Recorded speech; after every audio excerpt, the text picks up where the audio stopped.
At 901.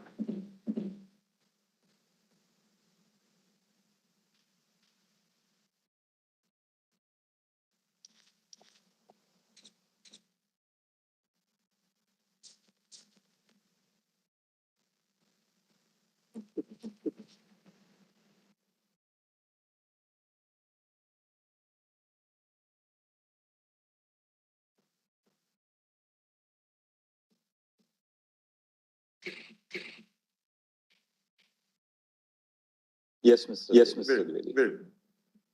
Perhaps I was waiting in anticipation when lots of question, how much time will you take now? But I think I should conclude it within an hour and a half. Maybe You can try by 11:30 today, so that then we give Mr. Datar. Now, what is the lineup? It's basically you, followed by that, Mr. Datar.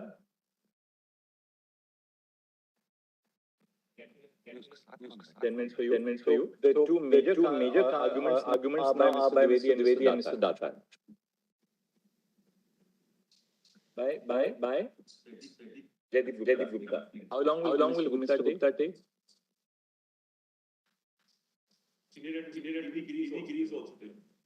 For all of you to wrap up by lunch today, so that Mr. Datar about, and what I was thinking was that maybe Trivedi at 11:30, then we give Mr. Datar till lunch. You get about an hour and a half, and then maybe an hour after lunch, everybody together. So by 3 o'clock, this side can get over, and then the solicitor and the attorney can start at 3 o'clock that day.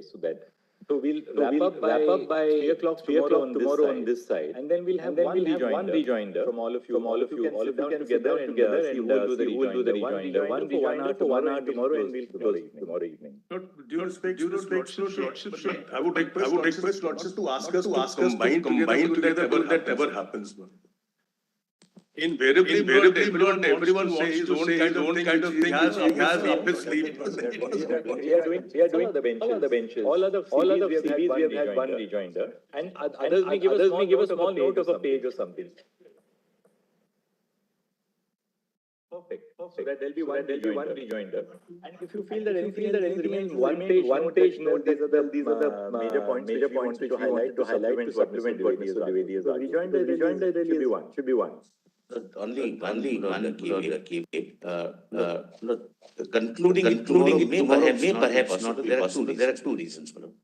The Lordships would find in all these judgments, the argument is this judgment was not cited, that judgment was not cited. Yes, we would not like to be accused of not citing everything. And number two, nine judge combination rarely, if we cannot cite some judgment and lack of assistance results into something, that will not repeat anything, will not, my lord, be irrelevant. And my submissions would be other than what they have already argued, rather than, my lord, dealing with it. All right. And my lords, apart from attorney and solicitor, there are private parties also. I am representing them. After the attorney, beyond supporting them. Yes, ma'am. So something Whatever, you can give us whatever is left, I'll cover. Just a one-page note or I won't something. repeat. The others, after the attorney and the solicitor, a one-page note by all of you. Tell us what the points are which have been left out. which I you'd like think to- others means he is the only one. Our team is smaller. No. We have filed a written submission, that's all. Yesterday I was seeing Mr. Abhimanyu Bhandari. Attorney, followed by me and Mr. Agarwal, my lords. So keep a one-page note ready so that we can then, we'll give you time. Of course, we'll hear him. No difficult. It's a pleasure to hear all of you, but just keep a one-page note ready. My lord, I would curtail my submissions, my lord, but kindly give 10 minutes each to, my lord, the colleagues who have really prepared well. They wish to address your lordship. I would wish them to address your lordship. Certainly. Brilliant young people. All right. Yes, Mr. Dwivedi. Lord, kindly recall the question which Lordships had. Because that question, I must confess, has given me some sleepless night, Lord. Therefore, I need to elaborate on that, Lord.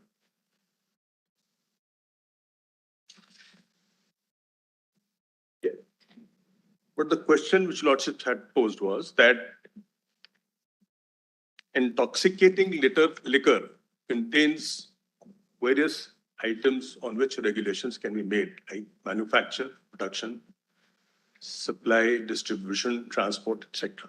It's virtually everything with regard to intoxicating liquor.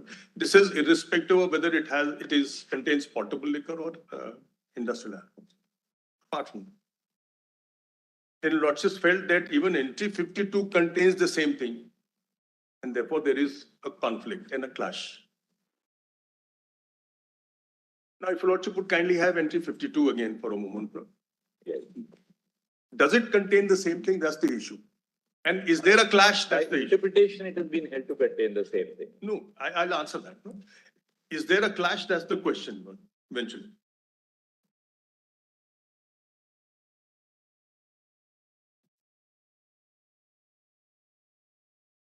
Entry 52, list 1.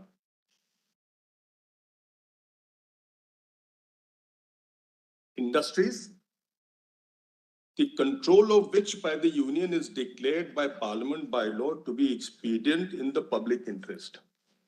Now, whether we can read this word control so compendiously and expansively as to include everything that is contained in entry 8 note, that's the issue. Because if it does not, then there is no conflict.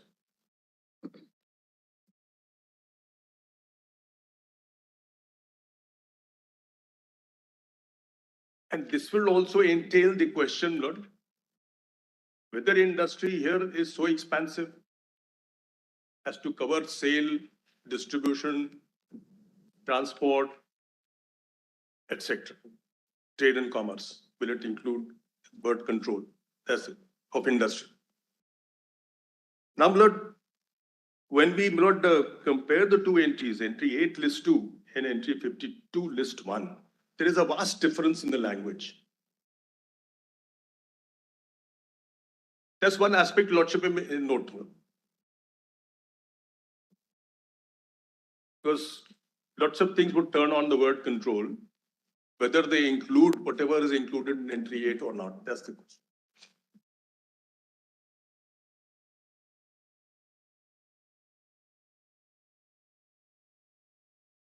None of the cases, none of the cases which I had cited up till ITC come to this conclusion that the word control is as broad as what is included in entry 9. Supply, distribution, trade and commerce, everything, it's not there. There's a considerable unanimity from 1956 onwards till 2002. At least 7 constitution benches would say, if you have to see this expanse of this scope of this entry 52, you must see entry 52 is by itself not a field of legislation.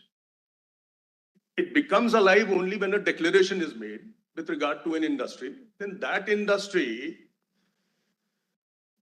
is transported from entry, perhaps 24 and comes to entry 52. So what is the source, I ask myself? The source of the power of the field is entry 24 exclusively. Lordship would recall that statement in Ishwari Kehta, Justice Krishna Iyer, Constitution will say, only from entry 24.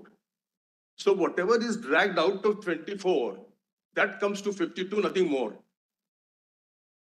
So there are 2 ways of looking at it. One, when we want to see the expanse of the word industry in control, then we must go back to the source, which is entry 24 list 2.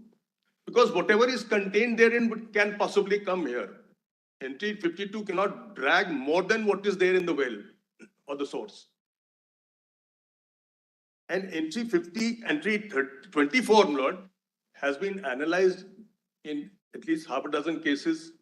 One was which I had cited in a very limited manner, but I just need to place that judgment and then that will answer your lordships. Now, Lord, question is this word industry in entry 24, what is the expanse of that? Because as your lordship has seen, all the cases are unanimous that word industry in entry 52 would mean the same thing as entry 24. There is a intricate and intimate link between the two, Lord, which cannot be snapped.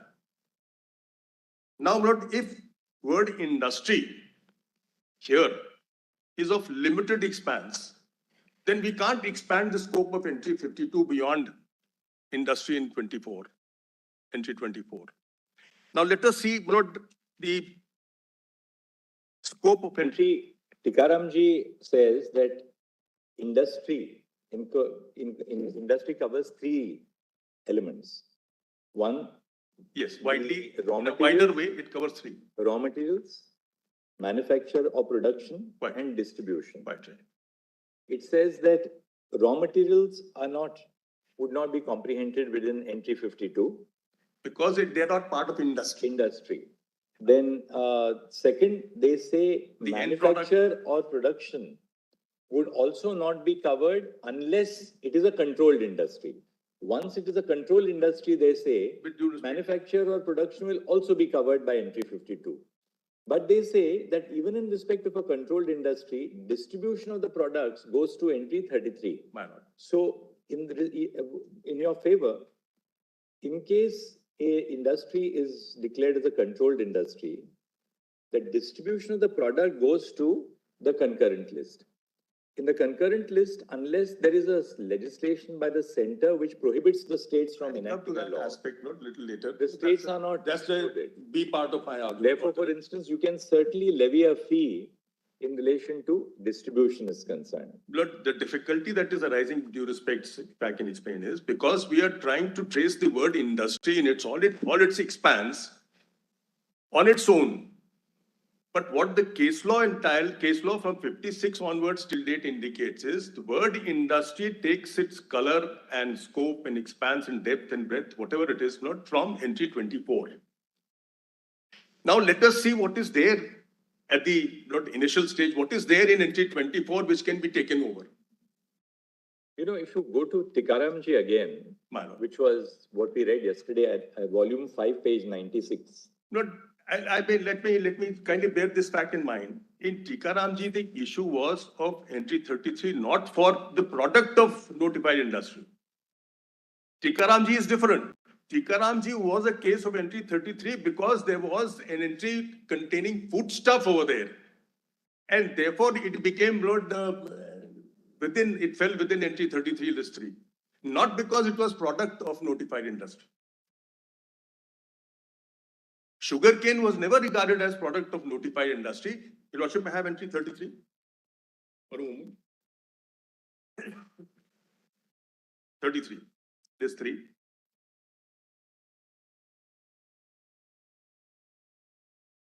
Trade and commerce in and, I'm sorry.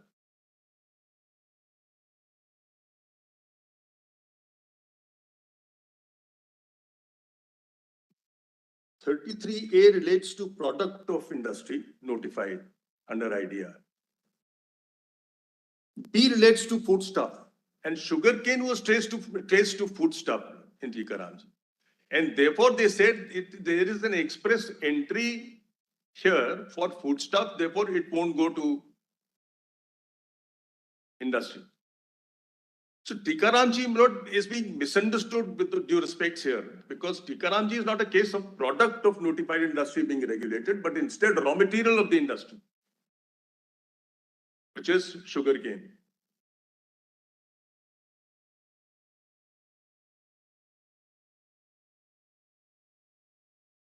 So when Tikaramji segregated the end product as well as raw material, it first went to entry 24.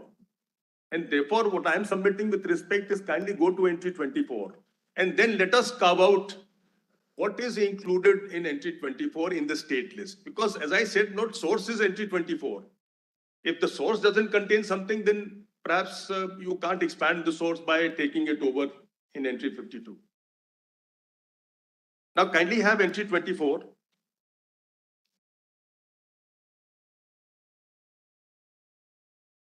Your argument, basically, you've got the point that your argument, we'll have to hear the other side of that, is that this product relates to entry 8 of list 2. Completely. So Right. you don't have to go That's to entry step 1. Once it relates to entry 8 of list 2, it does not fall in entry 24 of list 2. Point number 2. 3, if it doesn't fall under point number 3, the concept of industry in entry 24 is the same as entry 52, or rather entry 52 industry is the same as entry 24. So 4, since entry 24 is not applicable, likewise, therefore, entry 52 is not applicable. Exactly. With due respect, So, I'm grateful.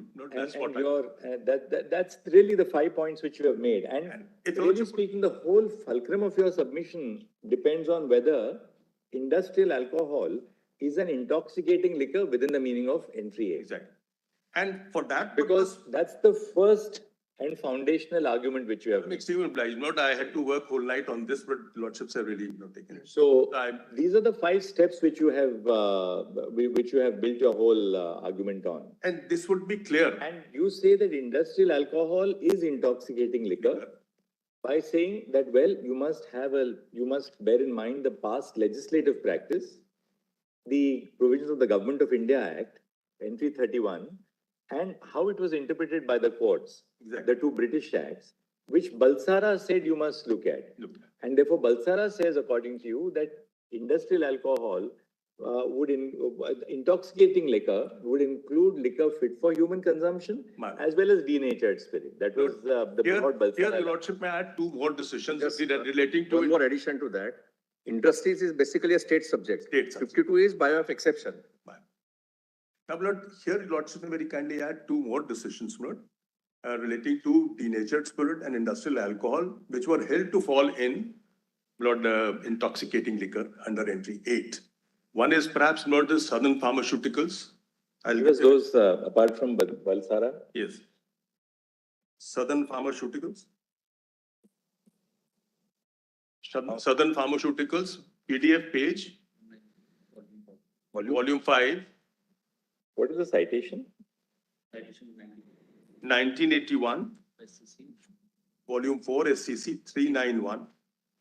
The relevant paras are para 6, 12 to 14, and 17. How many judges is Southern Pharmaceutical? This is, I think, 3 judges. I think just AP Sen's judgment, right? I'm sorry? Is it just AP Sen's judgment, I think? No, I'm sure. Your Lordship is right. No, it is Justice AP Sen's. That's the classical judgment on That's fee, tax and fee, I think. Yes. That is a different judgment. That's a different. That's Hext Not this, Pharmaceuticals. that's not this one. All right, that's Hex, you're right. That's, That is That's 83 ADC, this is Southern, yes. that's Hext one. But that judgment, Lordships, may have a look into it, for with due respect. For this reason, Lord, what was troubling Lord Justice Nagaratna was the notwithstanding clause. It has been beautifully explained in that judgment, because this clause was there in Section 100 Government of India Act, from where we have borrowed this. So it has been beautifully explained there. Southern Pharma also says that intoxicating liquor includes Not that. industrial alcohol. What is Therefore, a that? rectified spirit was being used for manufacture of medicinal and toilet preparations. So they said it comes within entry 8, intoxicating liquor.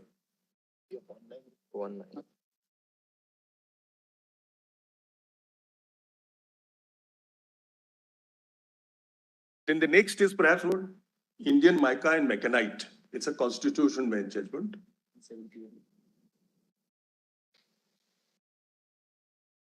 1971, volume 2 SCC, 236, 236. PDF page 5.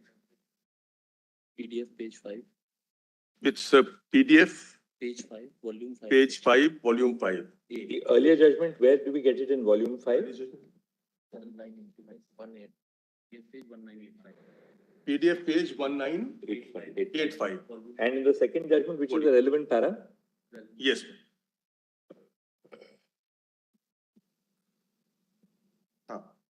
Paras. And just give us the PDF. I'll give the relevant paras. Para 3 and 12. Page.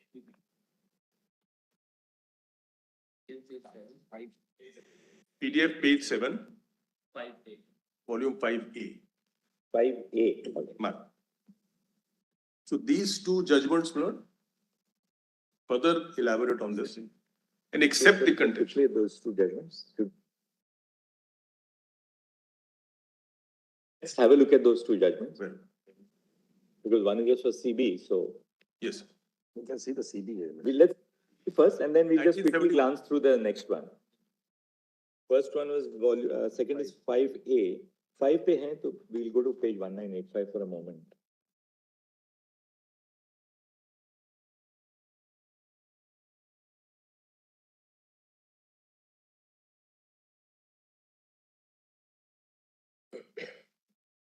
Para 6 and 12 to 14, right? Can you have para 3, Lord? Of Justice Sen's judgment, right? Justice Sen's judgment. Hegde's judgment. Justice Hegde's judgment. This is 71, Lord. You've gone back as far All back right. as 71. Just give us a minute. I'll just go to volume 5A. 5A, no? 5A. 5A page. What's the page at page volume? Volume 5? A. A. PDF page 5. Volume 5A, PDF page 5. Yes. Paragraph 3, Lord.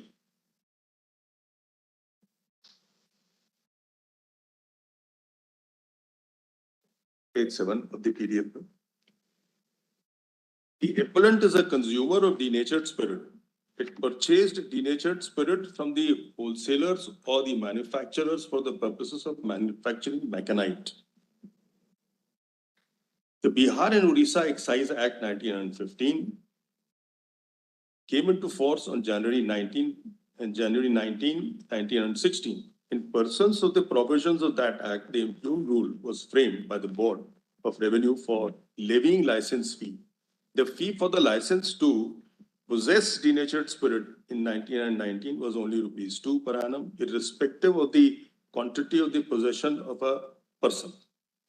This rate continued to be in force till 1937. At this stage, it may be remembered that under the subsection 143 of the Government of India Act 1935, the provinces were authorized to continue to levy tax, duties, cesses, or fees which were being lawfully levied prior to the commencement of that act.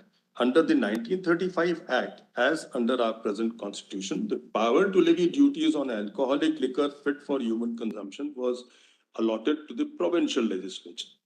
Whereas the power to levy duty on alcoholic liquor not fit for human consumption was allocated to central legislature.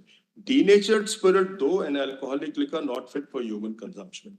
The power to levy duty on the same was and is given to the central legislature. But the same being intoxicating liquor, the provincial legislature under the 1935 Act and at present the state legislature has power to levy fee. The power of any legislature to levy fee is conditioned by the fact that it must be by and large quid pro quo. So they not relegated the matter back to the court that please look into it because whether it is a fee or not. And his issue was of license fee on denatured spirit, possession of denatured spirit. Rest is not a, rest is on fee, what is fee and so on and so forth. So they remitted it really on, the whole question turned on fee. Reasonableness. And whether it will be a tax or a fee. So, This is the one. kindly have para 12 then. There's really no, Distribution is belong to the state. if they say it is an intoxicating liquor. Kindly have para 14. This is the Yes. In fact, they say therefore the duty, meaning thereby probably excise duty, Excise duty. will be levied by the center. But it's an intoxicating liquor, and therefore a fee can be levied by the state under 66. And then in 12 said, let us see whether the impugned levy can be justified under as fee or not. That's it. That is para- This sentence is, sorry, Go ahead. please. So, Mr. Dwivedi, you see here the product that is being discussed in the judgment is denatured. That means it is made unfit for human consumption, Unfit. right? Right. So thereafter, although it starts off, the entire liquid, it starts off as an alcohol after molasses, it is made unfit for human consumption By adding some. by adding something. So that is fit only for industrial use. And we are looking at a kind of product which is alcohol and capable of human use. Is that what you are trying to? Quite right. And I'm at the same time trying to indicate is not if denatured spirit, which is made unfit for human consumption, can be regarded by the Constitution bench as intoxicating liquor, then what to say of the rectified spirit, which is, is not a denatured spirit, and we can't say it is as incapable of being consumed or not. Because not all that is needed in rectified spirit is that you put mineralized water into it and dilute the strength of the liquor from 90% to 35%, and it's drinkable. In fact, all over the country liquor is this only. There's nothing else. Country liquor is nothing but rectified spirit diluted by this demineralized water. So portability does not mean not having as it is. Portability, therefore, my submission would always mean that it must have some intoxicating element which may cause or is capable of causing intoxication. So it will include both, something which can be had as it is, plus what is capable of causing intoxication. Then those who imbibe neat, would they be called purists? Lord, by that definition, Lord, I do call myself a purist, Lord.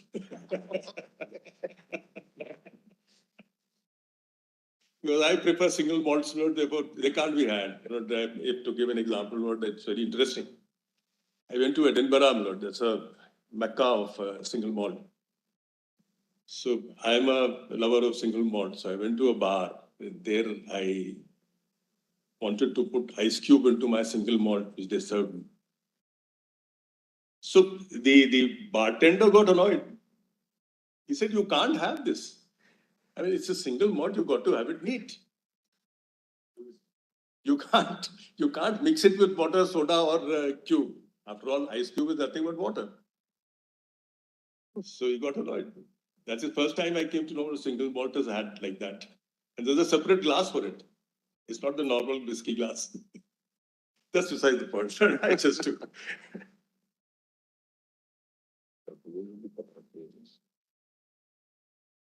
Now, the other is the Southern Pharma.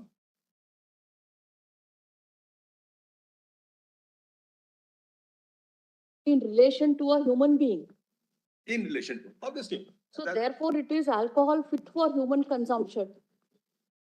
Will it involve then industrial alcohol? Because industrial alcohol per se is not fit for human consumption. No, as we pointed out yesterday, Lord, the legislative history indicated that both denatured spirit as well as potable alcohol were part of intoxicating liquor. All the excise acts, the Intoxicating Liquor Act of 1910 of Britain, the certain acts, Bolstered Act of US, they all regarded the industrial alcohol as part of intoxicating liquor. In fact, the Spirit Act of 1870 of England was, they showed the awareness about denatured spirit. It is specifically mentioned as part of spirit. The local acts definitely mentioned it as intoxicating liquor includes denatured spirit. Because the reason is, Lord, as a Lordship saw in those definitions, all liquids containing alcohol are part of intoxicating liquor. That was the definition in all those acts. Intoxicating liquor really, in your submissions, would include liquor which is fit for human consumption and liquor which is not fit for human consumption. Right? Because the intoxicating liquor in that sense in your submission is a broader concept, which is not confined only to liquor which is fit for human consumption. The only difference which arises is in regard to the taxing power. Taxing power. If it is alcohol fit for human consumption, the center has no control. If it is alcohol which is for human consumption, then it goes under. Then it goes to the states. 51 list. If it is unfit for human consumption, the center can levy a duty, right, under entry 84. But the power of the state, once it falls under entry 8, the power of the state to levy a fee is preserved by entry 66. To regulate. Regulatory fee can be imposed. Whether in a given set of circumstance, a regulatory fee or something is an independent determination. Quite right. That's an independent issue. Now, Lord, there is an interesting question which I had posed yesterday slightly. Can you see Southern Farmer, since we were on it, so we close this part now. Yes. Volume 5, page 1985.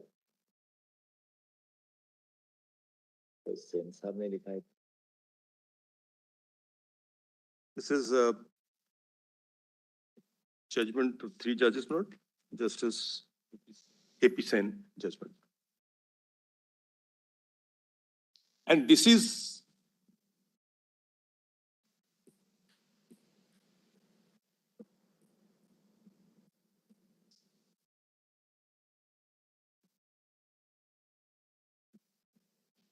that deals with the industrial alcohol. ये तो पहले आ जाए.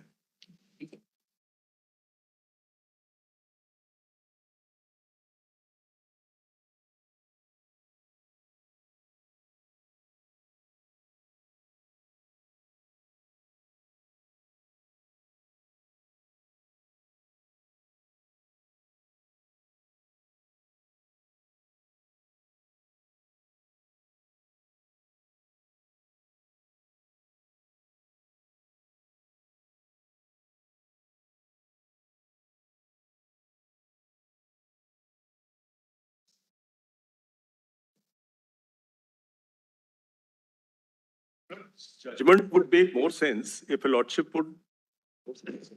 This judgment would make more sense if a lordship would allow me for a moment to place the entry 51 list 2. List 2. This would make more sense, therefore I was going to that.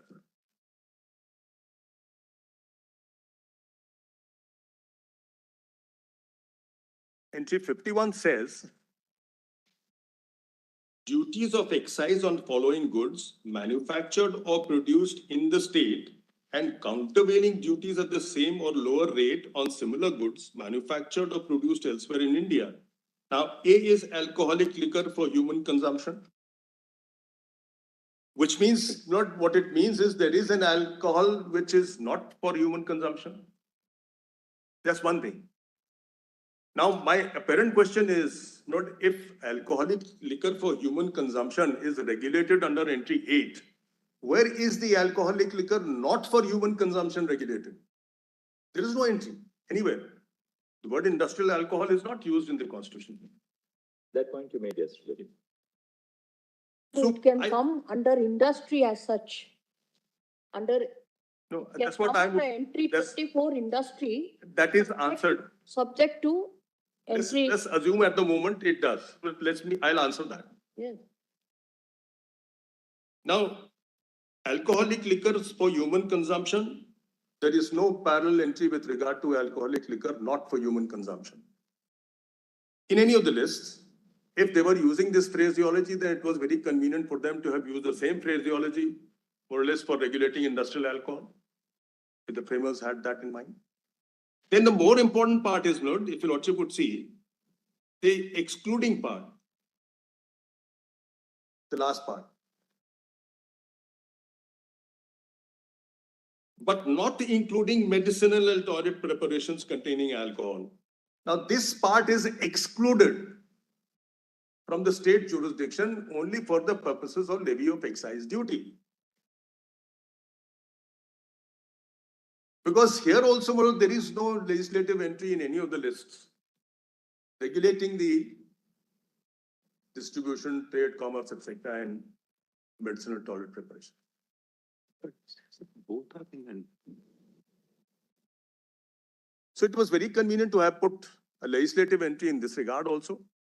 And that is why Lord Southern Pharmaceutical says that these medicines and toilet preparations containing alcohol come in entry 8, following Lord Balsara. All liquids containing alcohol. Medicines containing alcohol, Lordship would recall, Lord, during time of prohibition, cup syrup was a very, very go-to kind of an object for most of the people addicted. They used to have cough syrups in large quantities and consume whatever alcohol was there in that. So, medicinal toilet preparations containing alcohol also fall in entry 8. And this is what Balsara said, and this is what Southern Pharmaceutical follows. Point in that little Yes. extract from Southern Pharmaceutical, which says that. Yes.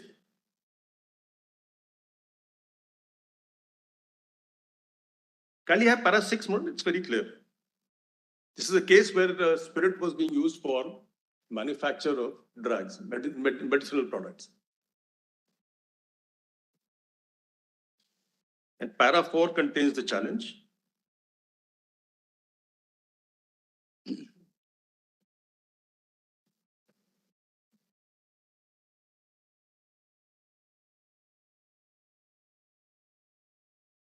But this was not the case of ID. 6. Enactment of Medicinal Toilet Preparations Excise Duties Act 55 by Parliament under entry 84, list 1 of the 7th schedule of the Constitution, or the framing of the Medicinal Toilet Preparations Excise Duties Rules 1956 by the central government in exercise of their rule-making power under Section 19 of the Act for purposes of the duties of excise on medicinal and toilet preparations containing alcohol, etc., do not prevent the state legislature from making a law under entry 8, list 2 of the 7th schedule to the Constitution with respect to intoxicating liquors, or a law under 51, list 2 for levying excise duty on alcoholic requirements for human consumption. In order to appreciate the contention regarding the applicability of the doctrine of occupied field, it is necessary to examine the scheme of both the acts. Yes, this is also clear. Then 8.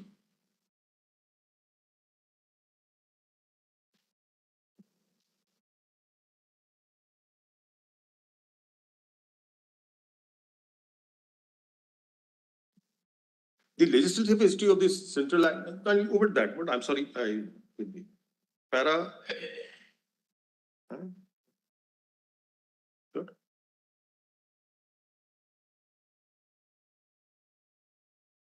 Irrelevant. Well,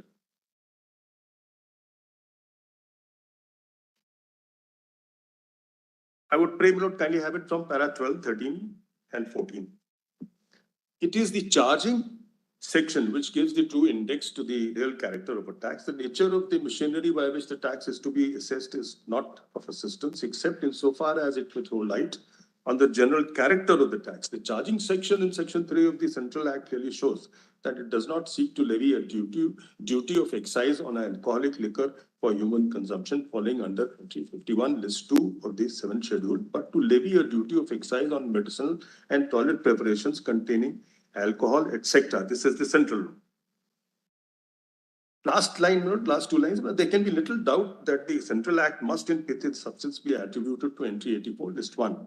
In determining whether the enactment is a legislation with respect to a given power, what is relevant is not the consequence of the enactment on the subject matter, or whether it affects it, or whether it is in pith and substance. It is a law upon the subject matter in question. The central and the state legislatures operate in two different and distinct fields. The central rules to some extent trench upon the field reserved to the state legislature, but that is merely incidental to the main purpose, that is to the levy of duties of excise on medicinal and toilet preparations containing alcohol. Similarly, some of the impugned provisions may be almost similar to some of the provisions in the central rules, but that does not imply that the state legislature has no competence to enact the provision. It is sufficient to say, on the first ground, that the impugned legislation is confined to intoxicating liquor, that is to ensure proper utilization of rectified spirit in the manufacture of medicinal and toilet preparations. And therefore, within the power of the state legislature under entry 8 list 2. It further seeks to regulate the manufacture of bona fide medicinal preparations and prevent misuse of rectified spirit in the manufacture of spurious medicinal and toilet preparations containing alcohol capable of being used as ordinary alcoholic beverages. It was suggested that the provisions are identical with the provisions contained in central rules, and in particular Rule 45(1), and therefore the legislation is in the occupied field. The answer is that the enumeration of intoxicating liquor in entry 8 list 2 confers exclusive power to the state to legislate in respect of medicinal and toilet preparations containing alcohol. But perhaps that answers Lord Justice Nagrata's query. The exclusive power cannot be taken over under 2024. That's what we are expanding this argument. The exclusive power of the state under entry 8 or entry 25 list 2 is exclusive power. Is carved out of the general power of industry, entry 24. And therefore, that exclusive power cannot be at all taken by the center by making a declaration under IDR. In other words, Mr. Dwivedi, your argument really would be this, that the bifurcation in regard to the legislative competence of the center on the one hand and the states on this subject is in respect of the levy of the duties of excise. Right? So what the centralist does is that the power to levy duties of excise on all goods produced or manufactured in India excludes alcohol fit for human consumption. That is a central list, entry 84. Alcohol, which is duty of excise on alcohol, which is fit for human consumption, which is taken out of entry 84 of list 1, is given to the states under entry 51 of list 1, of list 2, right? So this is the bifurcation in regard to the taxing power. Now, insofar as the substantive power to regulate is concerned, there is no division. There is no division at all. The only reference to the substantive power to legislate on intoxicating liquor is in entry 8. And entry 8, therefore, would cover the broad gamut, whether it is fit for human consumption or unfit for human consumption. All liquids containing alcohol. But even though you have the power to regulate it under entry 8, state cannot levy the duty of excise on alcohol which is not fit for human. There is another factor. Supposing I levy a fee which is very harsh and excessive. Then lordships can turn around because regulatory fee is to recover the cost of regulation. But then if it is very high and very harsh, then it becomes a levy which is generally to churn out revenue. which is then becomes a tax rather than a fee? Those are independent challenges. That's the question. And that's an independent question. We're not concerned. Just as in synthetics too, they came to a finding that the levy imposed there was went fee on rectified spirit or denatured spirit. And their lordships felt and came to the conclusion that the levy is excessive. So they said it's a tax. And if it is a tax, then they said that there is no power in the state list to tax the rectified spirit or denatured spirit, excepting 51, which is excise duty. There's no other power. Taxing power has to be expressly given. So they are separate. So therefore, they said there is no power enabling the legislature to tax rectified spirit or denatured spirit. Therefore, that levy is bad because it's a tax. So that question in that decision note turns really on this. And there is no substantive provision in list one, either dealing with alcohol which is fit for human consumption or unfit for human consumption. Surprisingly, not surprisingly, but list one is advisedly silent in regard to that. There is no specific provision in list one, except in regard to taxing. And therefore, taxation is a completely different thing. So therefore, the question is, when they were dividing the object into two for the purposes of tax, were they oblivious of the fact that there are two separate categories? The fact is they realized that the intoxicating liquor containing alcohol is included. All liquors containing alcohol are included in entry 8, intoxicating. And look at the beauty of the constitutional division. Just as a aside, entry 24 of list 2 covers all industries. All industries. Right? So the entire gamut of industry is governed by the states under entry 24 of list 2, except whatever is declared to be a controlled industry under entry 52. Yet, though the state has full regulatory power on industry, you can't impose a duty of excise on any goods produced by your industry. The power to impose the duty of excise is given only to the center. But there was a reason for it. Not I went into that issue. Why is this? But the reason is primarily because India had become independent. Now it required funds, huge funds, and excise was the biggest revenue churner at that point. They wanted to give it to the center. That they wanted to go to the center. To also have uniformity. Uniformity with regard to rate of excise. Right. But there is no substantive provision in list 1 dealing with either alcohol which is fit for human consumption or even medicinal toilet preparations containing alcohol. The only reference we have is to intoxicating liquor in NG. Only. That's right. There is another interesting factor.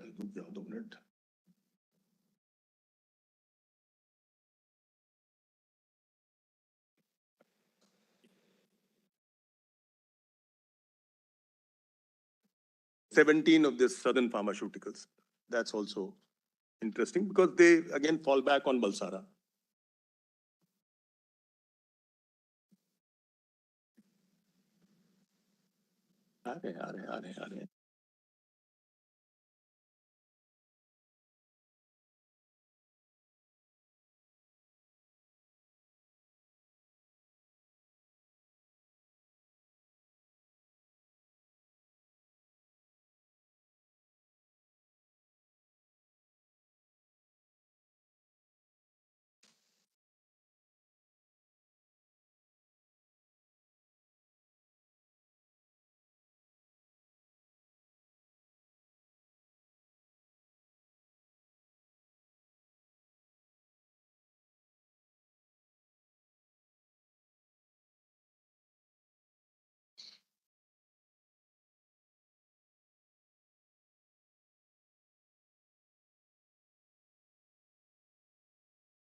Madam. But Lordship, just make a note of it. That is reliance placed on Balsara. Basara is approved again. Yes. Slightly different. Again, the issue is all liquids containing alcohol. Sweep all.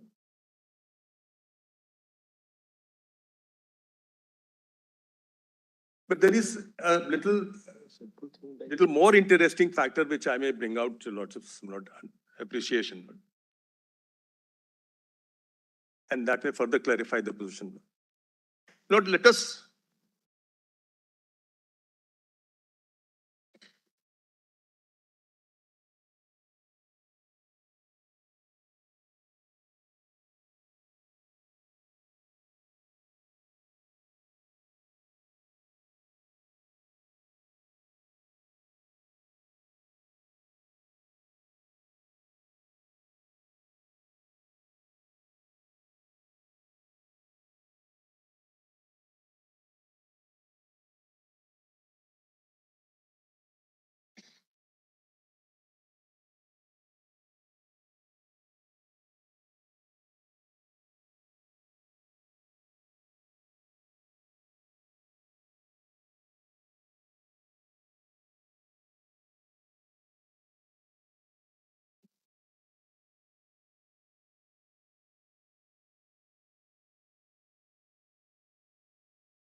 We are at 11:30. We've understood now your point, and you've made it very succinct. I'm grateful, Lord. Lordships Can have now not. call upon Mr. Datta. But then since Lordship, as Solicitor said, Lordships are sitting in high judgment, which is not a recurring kind of a thing, Why don't you do this, Mr. There is something important which I want to point out. One more thing which we would like you to do is that, obviously, because you are arguing in the flow of the submissions, we ask a question, then you cite a judgment. Just on maybe one page or 2 pages, just in chronological order, It's there in my written submission, There's no in the difference. chronological Then of course order. we'll have But PhD. this aspect is something which becomes a thought-provoking idea, comes not when we are researching, thinking over it, then it comes up. All right, now This is what I wanted tell to us submit. what more, what more? Not apart from the fact that the industrial, this intoxicating liquor has been expansively read because of the legislative history and the legal sense. Now, if your Lordship would recall the Lordship's query yesterday, is there a conflict between entry 52 list 1 and entry 8 or entry 25? And my answer is there is no conflict. According to you, once it falls under entry 8, it Or can't 25. go into entry 24. It And can't if it doesn't go into entry 24, it can't go into entry. The reason being, Lord, the source is 24. The power under 52 is not like entry 97, residuary power, where everything can be dragged in. But source is there for entry 24, that for entry 52, that is entry 24 only. So it can't go beyond entry 24. If entry 24 does not contain something, then it cannot be contained in entry 52. And that is the reason why ITC struck down the central law, Calcutta Gas struck down the central law, IDR. That is the reason why McDowell strikes down. That was a case where the declaration was made with regard to even potable liquor. Right. Really speaking, the universe of industry is contained in entry 24. What entry 52 does is, it carves out a portion of what would otherwise fall in entry 24 by allowing Parliament to make a declaration. So what is left in 52 is, or rather what is taken in 52 is that limited area where Parliament makes a declaration. Anything which is not covered by a declaration by Parliament does not come into 52 but comes into 24. That's one aspect, but I'm grateful. The other aspect is not what But before Parliament makes a declaration, it must otherwise fall under 24. Under 24. If it doesn't fall under 24, what's Parliament making a declaration under 52 about? The difference being entry 97 doesn't have a source, but entry 52 has a source and therefore is limited, unlike entry 97. So we can't drag every industry which is not specified somewhere in any of the lists, put it into So the entry concept 52. of industries in 52 and 24 is coextensive. It completely covers the same field, except that once a declaration is made by Parliament, it's exclusive then. It That's all. abstracts from that. It abstracts from it. Then the That is- question is, how much of entry 24 is in entry 8? How much of entry 24 is taken away I'm grateful. into a This is the separate question. This is the question answered in Calcutta Gas as well as McDowell, that when we look at entry 24, then what we notice is that it cannot include other industries which are there in this exclusive state jurisdiction. So entry 24 is exclusive state jurisdiction, it cannot fall in entry 24. Likewise, entry 25, gas and gas work, which is exclusive state jurisdiction, cannot fall in entry 24. Likewise, raw material, which is covered by entry 17, 27, 26, 27, which is the exclusive state jurisdiction, cannot fall in entry 24. That is the reason for not segregating industry from raw material and Actually, now take it today now, for instance, on a lighter vein, but it's a very important constitutional issue. Sports, entertainment, amusement, it's an industry today, right? Sports is not just amateur now, it's an industry. quite right. So, because sports, if you see sports, entertainments and amusements falls in entry 33 of list 2. And then kindly see 21 fisheries. That's also an industry. 34, classical industry, betting and gambling. Betting and gambling. So once there are specific items here, Calcutta Gas tells us that you can't even put it in the general entry. Exactly. I'm grateful, but and if we follow that entry 52 will include all the industries, then perhaps not, this will be the difficulty. So many entries would be rendered absolutely ocious.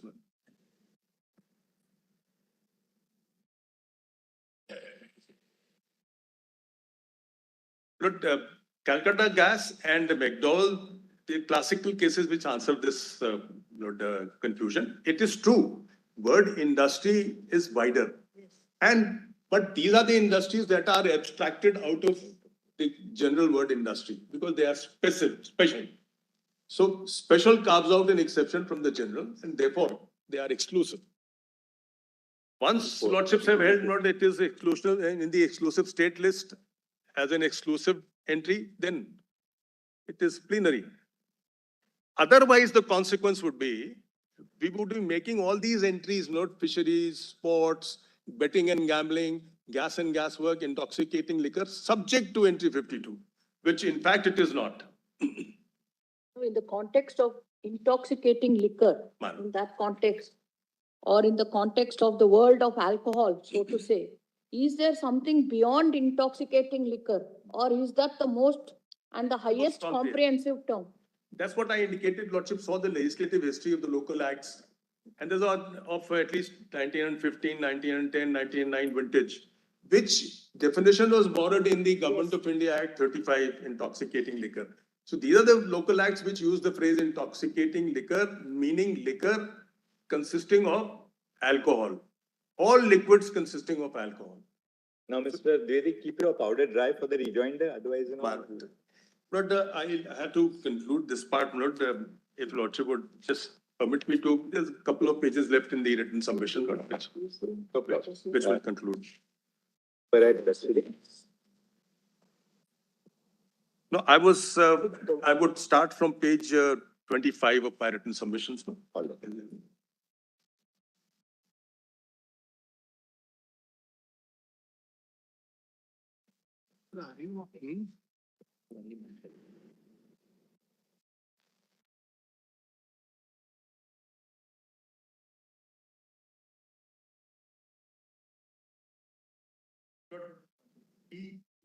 Important.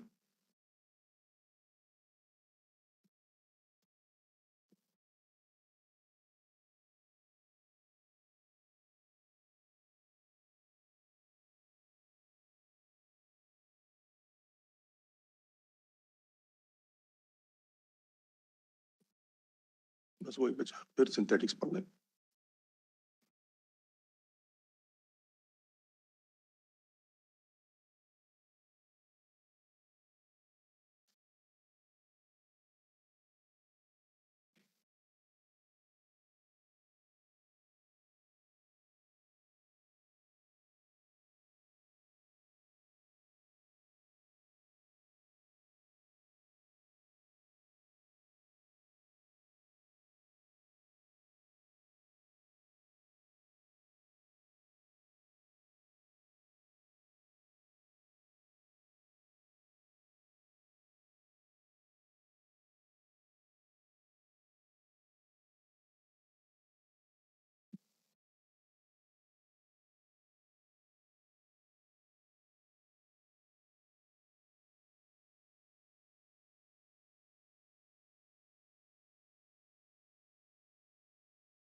So, people are concerned, the attorney is not here, so we don't want to. Mr. Attorney? No, they just attorney. Was that? We caught by surprise. We don't know that we are. Mr. Attorney, we are, we'll of course hear you in your turn, but just as a matter of curiosity, are you going to be arguing that entry 8 will only cover potable liquor and not industrial alcohol? Yes. Only potable liquor. So you will be arguing that Balsara is wrong, therefore. To a limited extent, Balsara, in fact, proceeds in an entirely different issue. Balsara doesn't address this question directly. Balsara is in the context of import of potable liquor, possession of potable liquor. All right. Thank you, Mr. Attorney. Right. What is the content? We have to give them.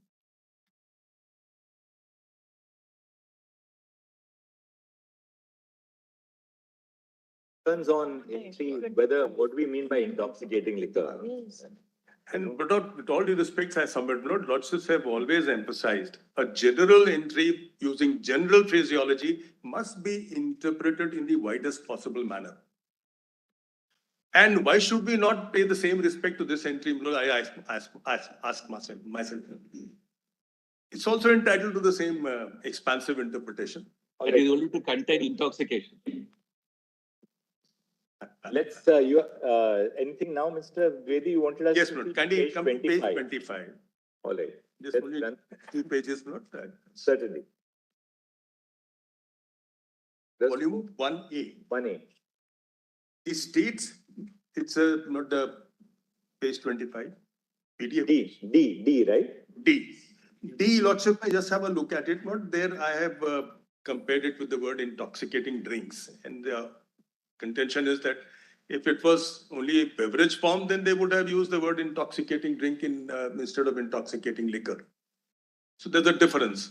In every which way we may look at it, it traces it to the local acts.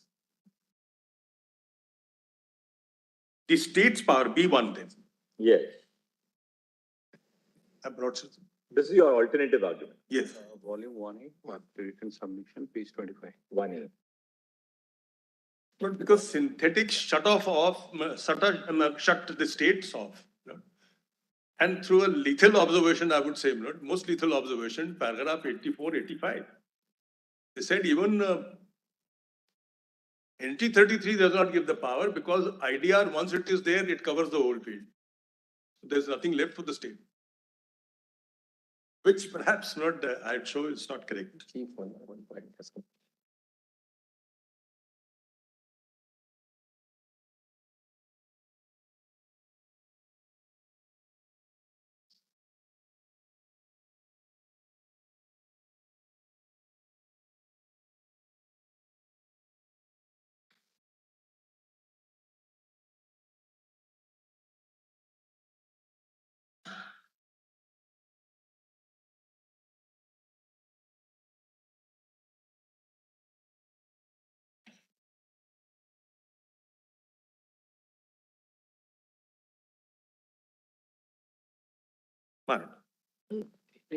The state's power to regulate industrial alcohol can also be traced to entry 33, list 3.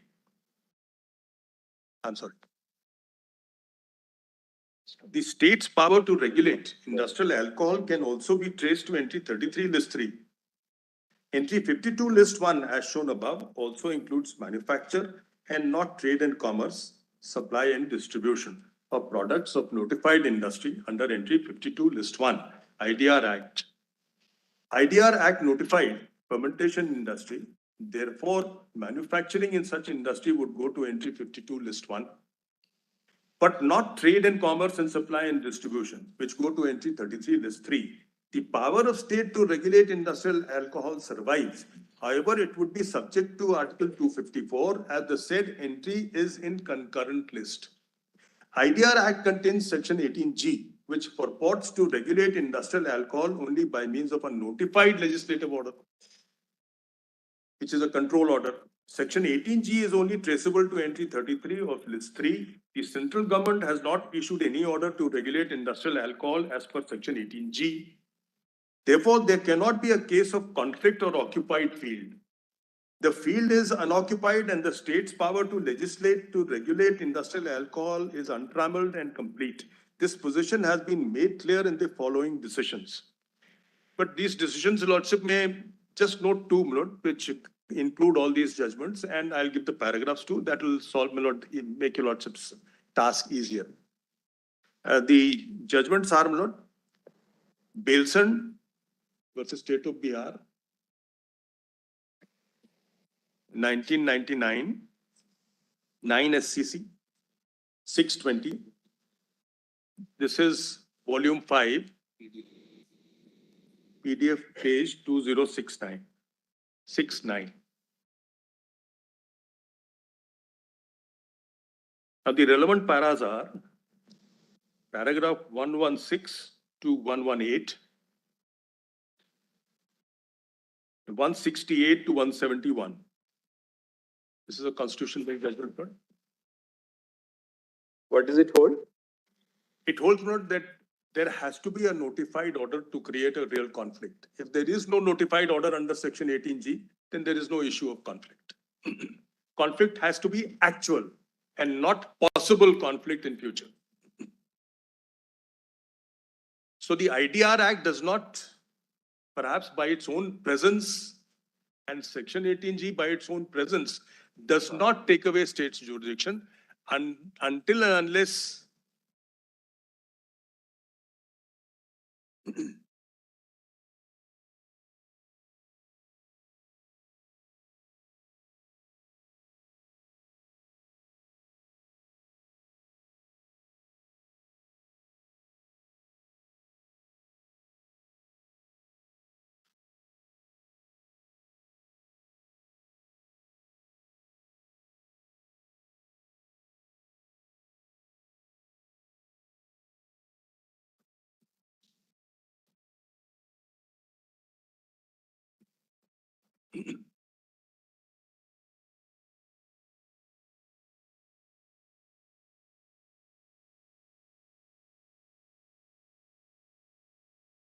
then the other is not ITC. Lordships had seen some of it yesterday. 2002, volume 9 SCC 232, volume 5, PDF page 1597. Yes. And what para are you referring to in Yes, this? paras are para 84 to 88. Yes. Then, Lord, and this is all those cases I have narrated here, but the conflict has to be in fact and existing and not in realm of possibilities. Next page, Lord, page 21. These are the cases which do that. Lord. They also mentioned 2002 and 99. Therefore, despite declaration under IDR Act 51, in the absence of any order being issued under section 18G, I'm sorry. In the absence of any order being issued under section 18G, the state's jurisdiction in relation to industrial alcohol, IAM note is a short form of it, I had indicated earlier, cannot cease merely on denaturation of rectified spirit, making it unfit for human consumption. Because even denatured spirit is a product of. Then finally you say that mines and Notified. mineral cases are different because the product is not covered in the concurrent law. The other thing is not that in the end, not there is one judgment which we need to really not emphasize on is the VAM organics. 2004, volume 1 SCC 225. Volume 5, PDF page. Okay. 118. 5A, right? Page 118. But this judgment is important because relying upon synthetics too. 118. Minor. Volume 5, 5A, sorry. Relying on synthetics too, this VAM organic says 118, sorry, 118. I clicked 18. the relevant paras are not para 22 to 28,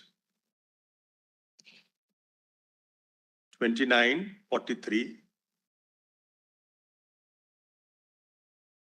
29 to 43. And this says clearly, not that synthetics has brought down curtains for the state to regulate industrial alcohol. And therefore the jurisdiction ceases. So instead of reading it, I'll just make it clear. That's the sum and substance of that judgment.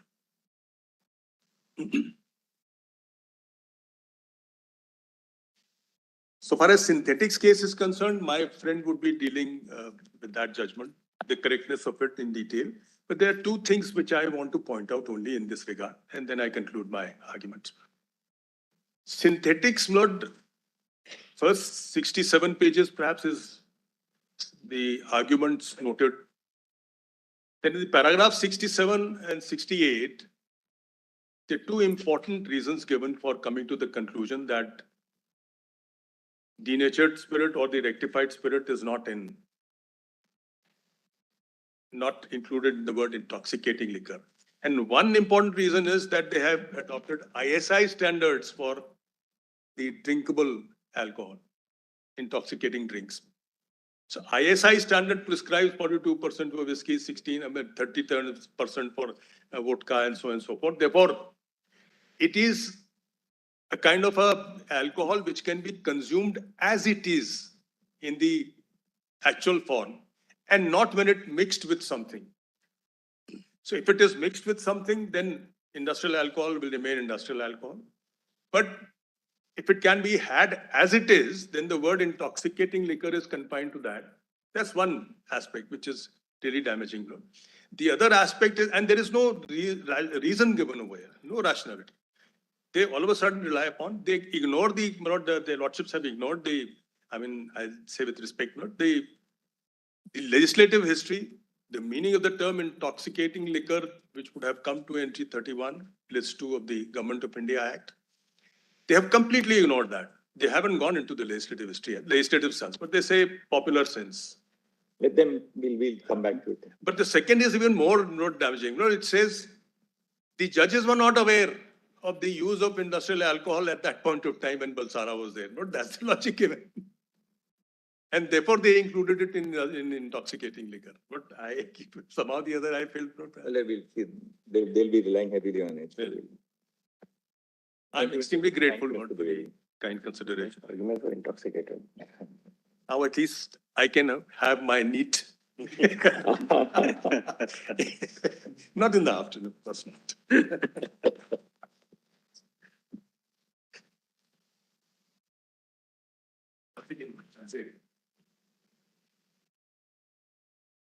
What are your preferences, Mr. Datar?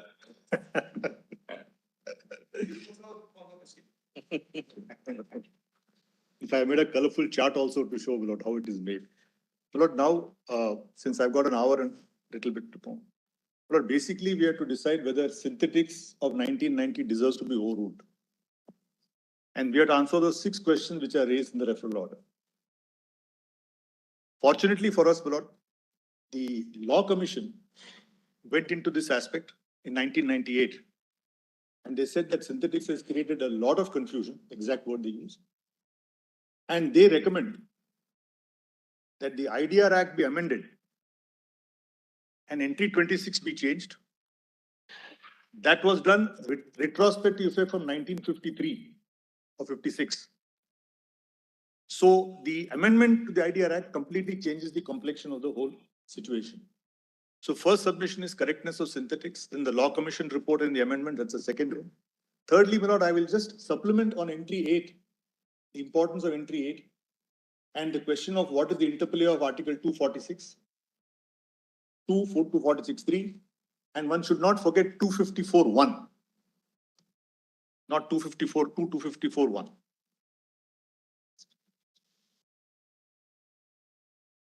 Secondly, on intoxicating liquor, Lords, I just heard the Attorney General say that on intoxicating liquor, the union wants to take the stand that it will not include industrial alcohol or denatured spirit.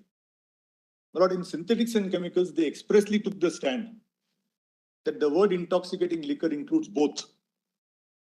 And what I'll do, my lord, before going to that, I'll just, with your lordship's permission, just give, because, sorry.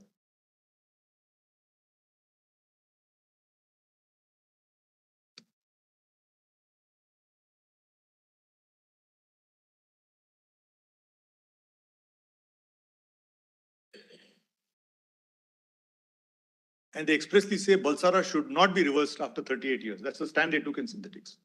Para 41.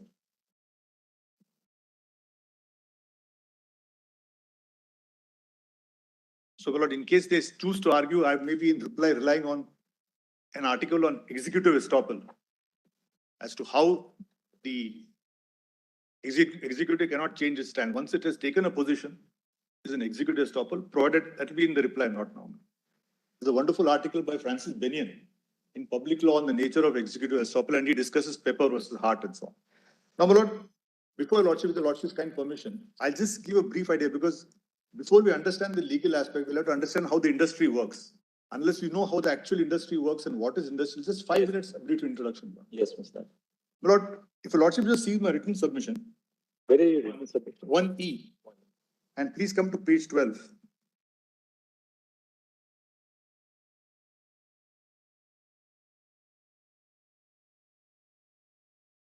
Page 12.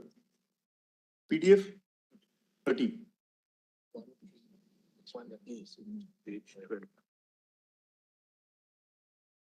There's a color with a color code, madam.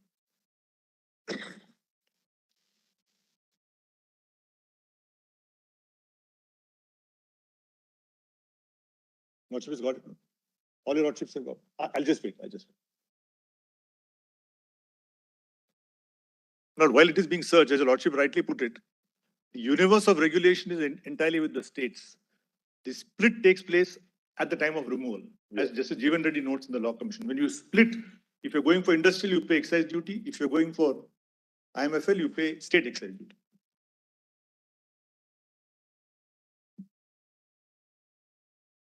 No, I'll follow on this. You may continue. All your lordships have got it. It's here. Yes. Now, my lord, I've discussed this with people from the industry. Now, my lord, the source of alcohol is basically 2 substrates. Either it is molasses or it is grain. Now, my lord, molasses and grain are subject to fermentation, adding yeast and so on. And there used to be what is called primary distillation, which results in rectified spirit or RS. Rectified spirit is about, can be 80-90% alcohol. From rectified spirit, there is a secondary distillation, which results in ENA, extra neutral alcohol, which is, your lordship sees, it comes to ENA. If the same secondary distillation is from grain, it is called GNS, grain neutral spirit. It's called neutral because it is most of the impurities have been removed. And ethyl alcohol can go up to 99%, but the industry tells me that the cost of taking it from 95 to 99 is very huge and the benefits are not much. So typically they use 95% of ENA.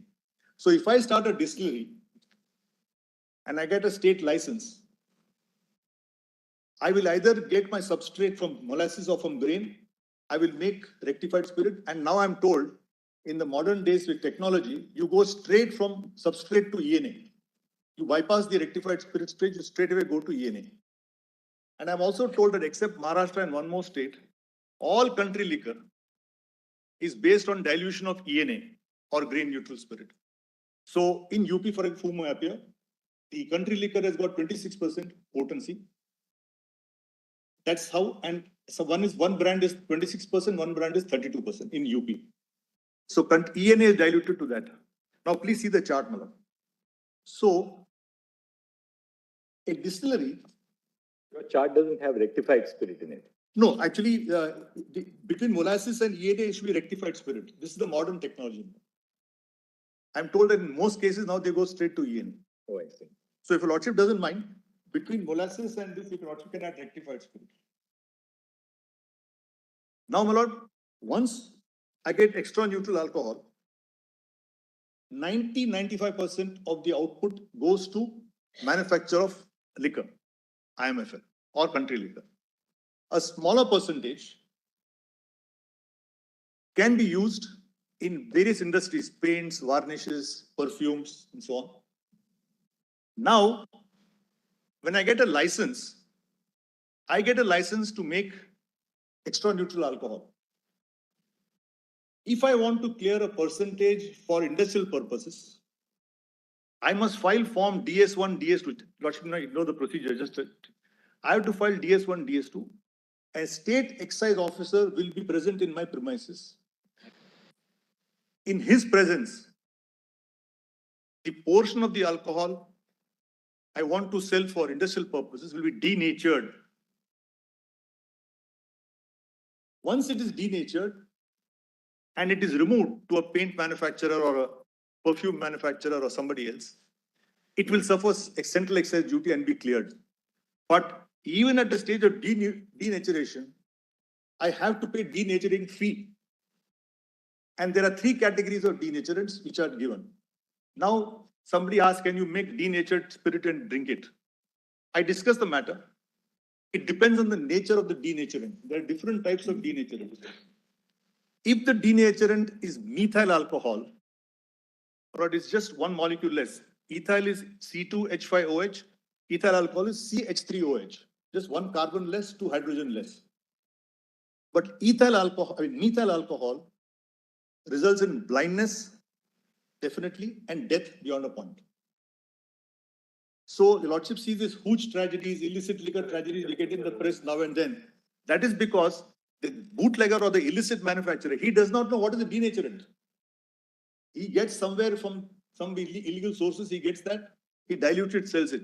God forbid if it is methyl alcohol and this, Lordship will see in the press, people turn blind, If there's some other denaturant, it could still cause vomiting, sickness, nausea, but it may not cause blindness and death. So this is the whole thing. And there is a prosecution and punishment of anybody attempting to make denatured spirit into renaturing. It is punishable with fine and imprisonment up to 2 years. That's the law. So now, my lord, just completing this chart and I'll go to synthetics. So Lordship will find if I want to sell industrial alcohol, then actually industrial alcohol should not be used. I would beg your Lordship to call it denatured spirit. Industrial alcohol that's the fountainhead of the confusion that has been created, I'll point out later. It is denatured spirit. All definitions say spirits include denatured spirits. And a denatured spirit is a spirit to which denaturant is added. In fact, there are denaturant rules. And interestingly, my lord, sorry.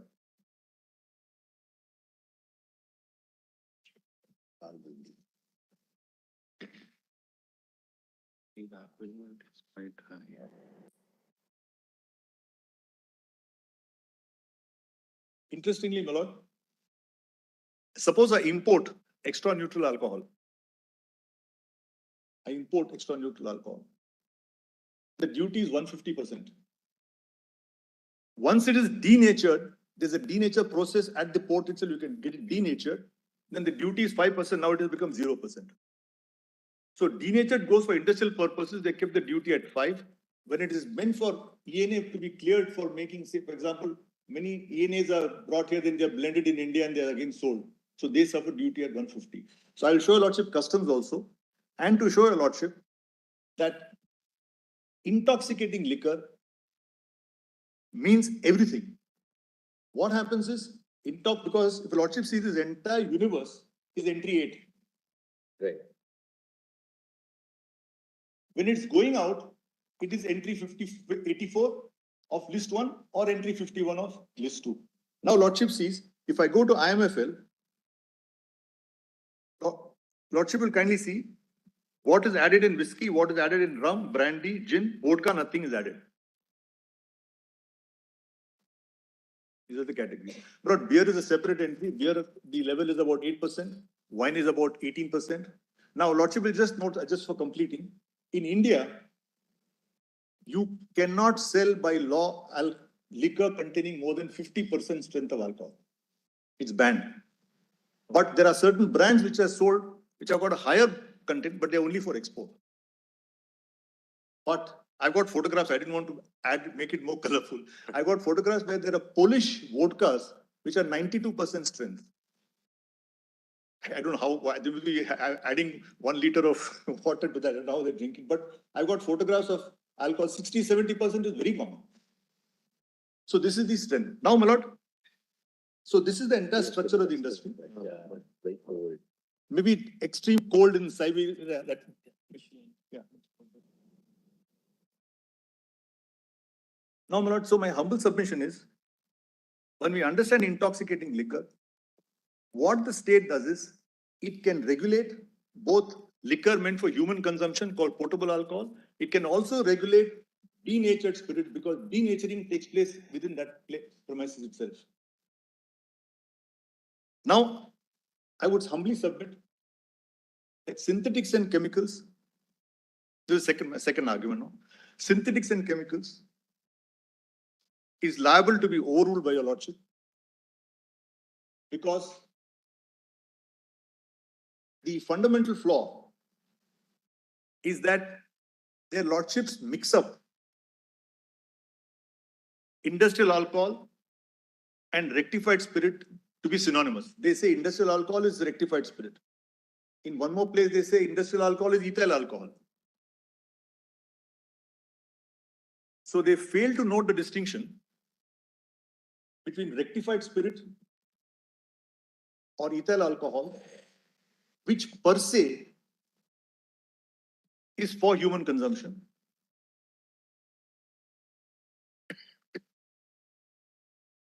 Secondly, my lord, as Justice Jeevan Reddy also notes from the Law Commission, and your lordship also pointed out, there is no word of industrial alcohol anywhere. It's a loose commercial term to say the spirit is denatured.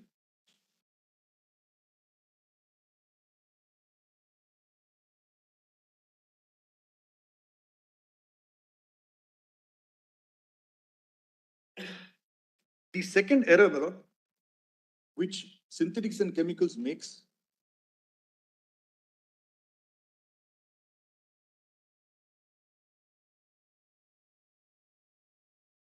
is that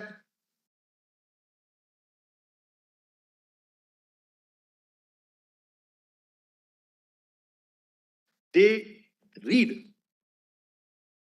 the entry 51, which uses the phrase alcoholic liquor for human consumption, mistakenly as alcoholic liquor fit for human consumption. There's a world of a difference.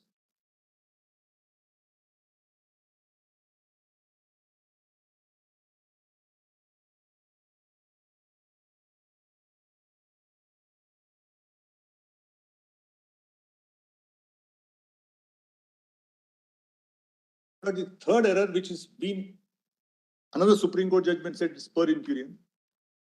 Synthetics goes and says that states can't even levy sales tax. And that was held to be per incurium in 1991 4 SCC 139, but lordship need not trouble yourself with that now. The sales tax is not an issue.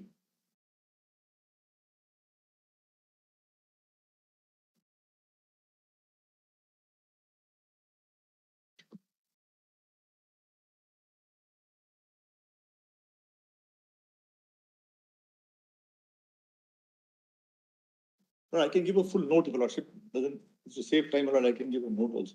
Yes. I'll give a full note. Because I had made my written submissions, but in the light of so many questions, now I have to recast what I did.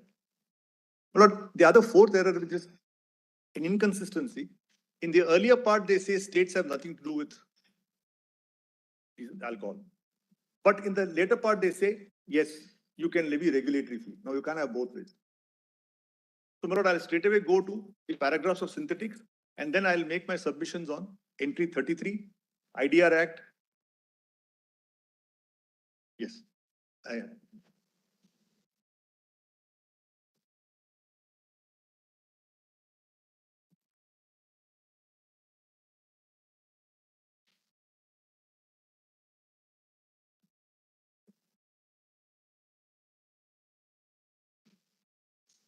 Volume 13.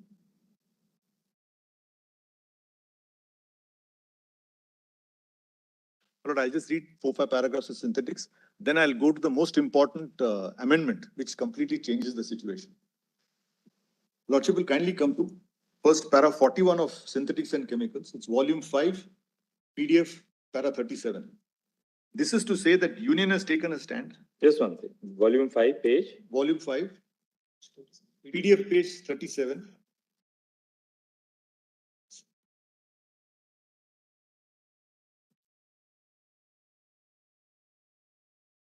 The judgment starts from PDF page 9. Page 29, 37, 29.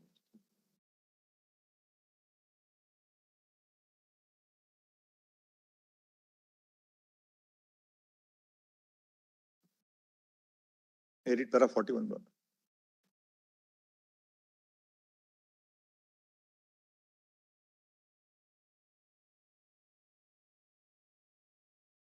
Para 41.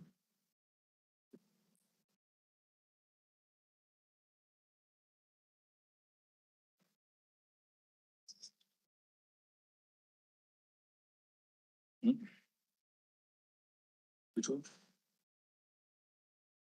Lord, this is the judgment which is now for reconsideration. Please see para 41. The only question which has to be determined is whether intoxicating liquor in entry 8 in list 2 is confined to potable liquor or includes all liquors. According to the Union of India, in view of the difference of language in entry 8 and entry 51 of list 2, it is reasonably possible to take the view that intoxicating liquors include both liquors. They took this stand before the 7 judges. Now please see further. It was submitted by the Union of India that there are no grounds for overruling Balsara case decided in 1951 after 38 years, particularly when it has been followed and applied in later decisions.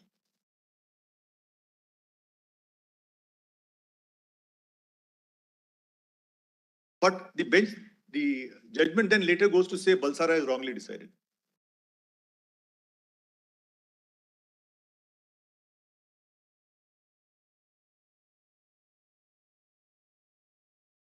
Yes. Now, my lord, just see below that there's no placetum here.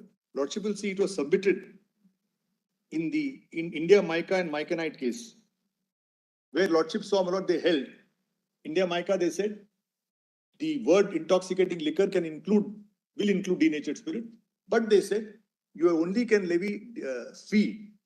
Excise duty goes to the center. You can levy regulatory fee, and they remanded the matter for reconsideration. Now, Lordship will kindly see. They notice India Mica. Now come to para 86D, which will be at page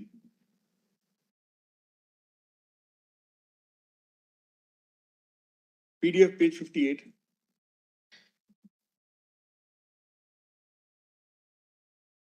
Para 86D.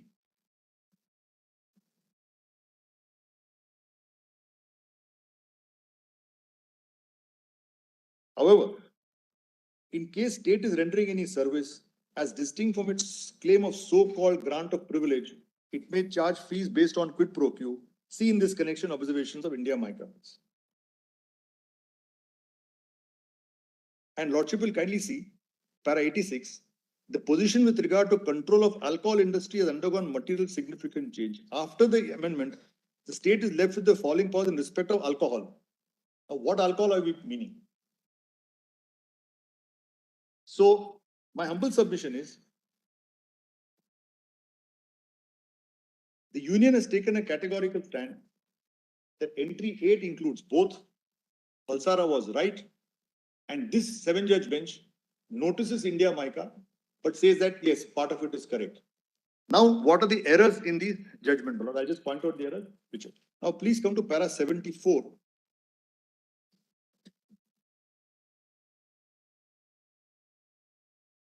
PDF page 54.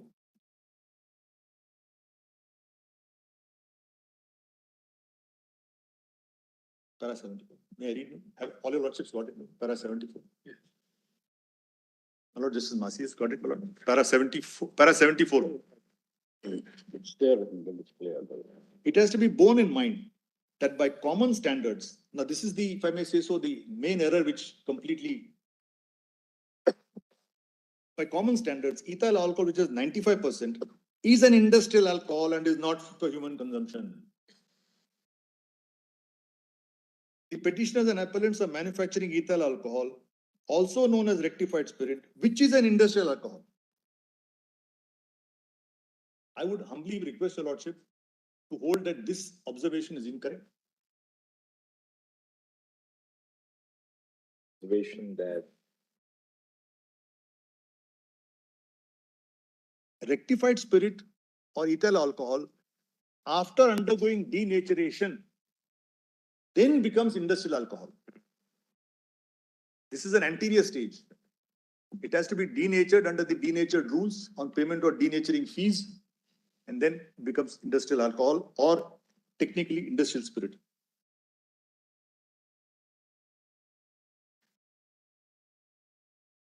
ISI specification has divided ethyl alcohol, as known in the trade, into several kinds of alcohol.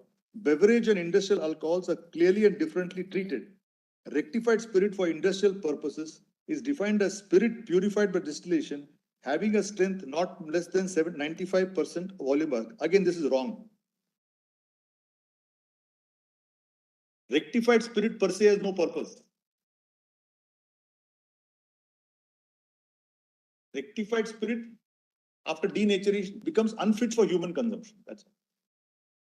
Then please see further, madam. Dictionaries and technical books also show that rectified spirit is an industrial alcohol and is not potable as such. Again, completely wrong. It appears, therefore, that industrial alcohol, which is ethyl alcohol, by itself is not only non-potable but is highly toxic.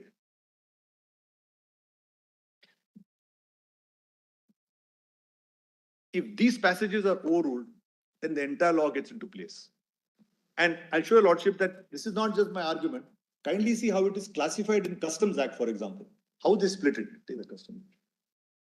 Lord, I'll do one thing. I'll finish the other portions which require correction, and then your lordship will kindly see. Lordship, just bear with me, Lord. I'm also learning like Mr. Dwivedi.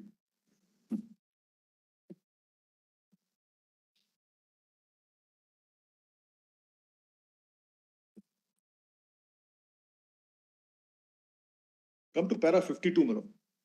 para 52 at PDF page 42.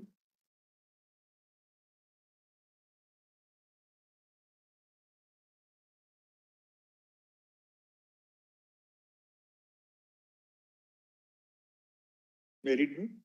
I'll just please come 7-8 down lines down the line. The industry needs potable alcohol. Lordship is no. yes. The industry needs potable alcohol and denaturants are not required by it. Rather, some of them are avoided according to state of it. No, this is just the reverse. Industry doesn't want potable alcohol. Industry wants denatured spirit. Human beings want potable alcohol.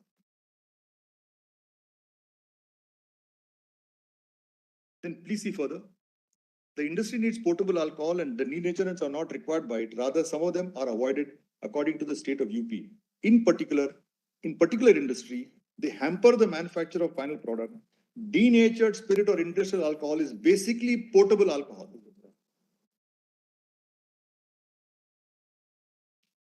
It is denatured in public interest to prevent its use as potable alcohol. Then please come to para 54.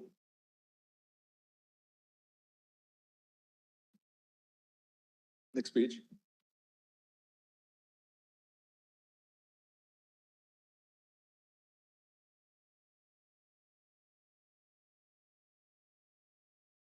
Para 54.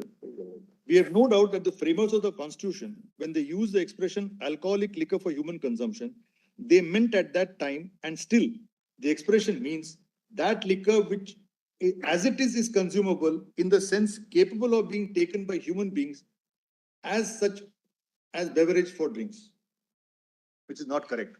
If a lordship goes back to my chart at page 12, there are many companies, basically not sugar industry, they have molasses. So from molasses, they make ENA. And that ENA is then sold to, say, XYZ companies which make different kinds of products. So what happens is, ENA from the sugar factory or the sugar industry is potable alcohol. It may not be fit for consuming as it is, but it is alcoholic liquor for human consumption, and we pay excise duty on that. And to make the technical point very clear, what happens in UP is when we clear it to a distillery within UP, the duty is paid at the IMFL stage. It is moved in bond. The entire movement is controlled by the state. And then depending on what you buy and the selling price, they levy the excise duty. Because the product may vary depending on strength, etc.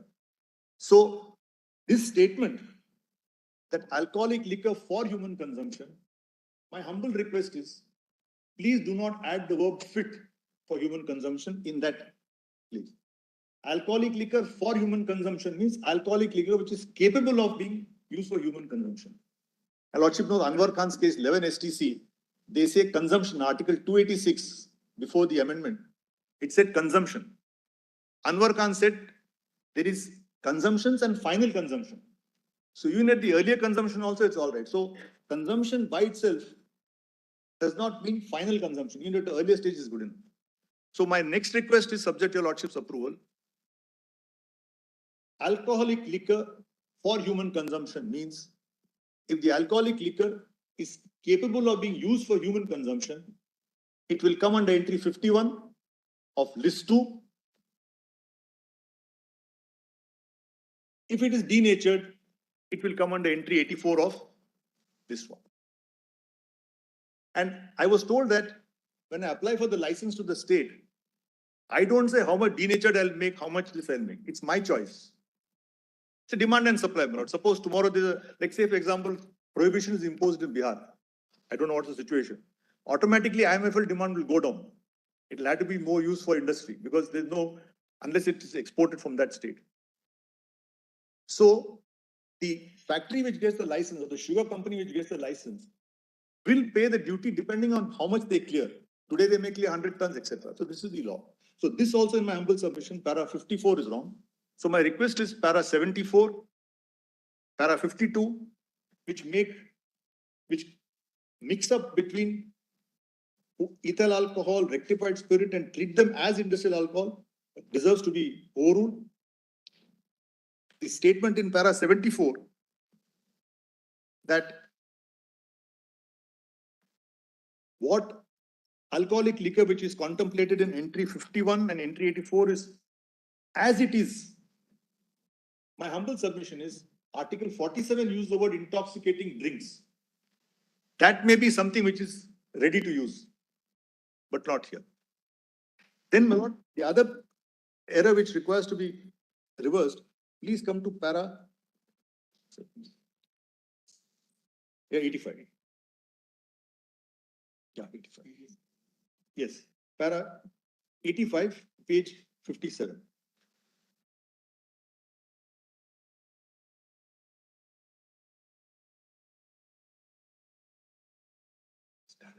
I showed it.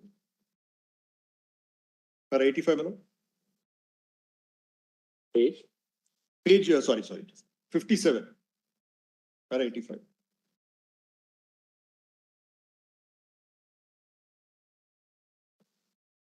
After the 1956 amendment, all your lordships have got it. After the 1956 amendment to the IDR Act, bringing alcohol industries under fermentation industries as item 26 of the first schedule to the IDR Act, the control of this industry is vested exclusively in the union. That is incorrect. I will take your lordship to the IDR Act and show how it is not exclusive. And just now, I'll just simply point out, entry 26 uses the word trade and commerce. 27 says production, supply, distribution. So 2 plus 3, 5. Entry 33 says trade, commerce, production, supply, distribution, all 5. 18G talks only of trade, commerce, supply, distribution, nothing on production. Essential Commodities Act, all are included. I'll come to that shortly. So this observation is not correct. Please see further, Milon.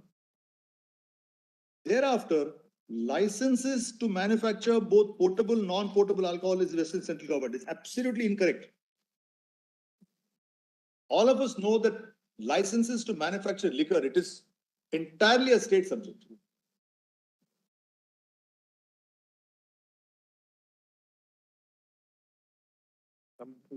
Distilleries are manufacturing. Distilleries are manufacturing alcohol under Central License and IDR Act, also not correct. No privilege for manufacture, even if one existed, has been transferred to the distilleries for the state. Now, just pausing here, their lordships say they criticize the police power theory and say we'd not like to use police power, we'll use the word sovereign power.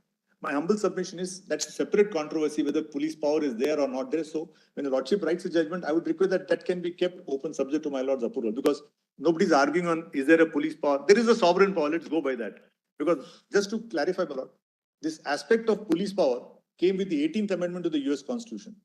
Lordship knows they imposed prohibition in the US in 1919 by the 18th Amendment. It was repealed by the 21st Amendment in 1933. So US had prohibition from 1919 to 1933. I've got a US Supreme Court judgment which says they use the word intoxicating liquor, the 18th Amendment. And intoxicating liquor, the US Supreme Court said includes denatured spirit. So Lordship likes to see that, or I'll just give the page number in my note.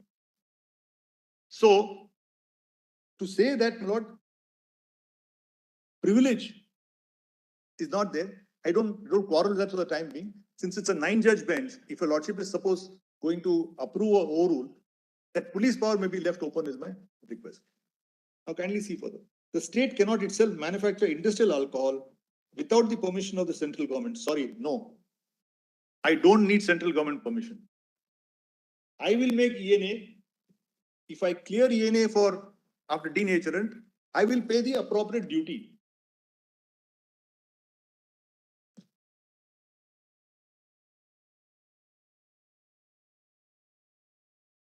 The states cannot claim a right they do not possess, nor can the states claim exclusive right to produce and manufacture industrial alcohol, which are manufactured under the grant of license for central government.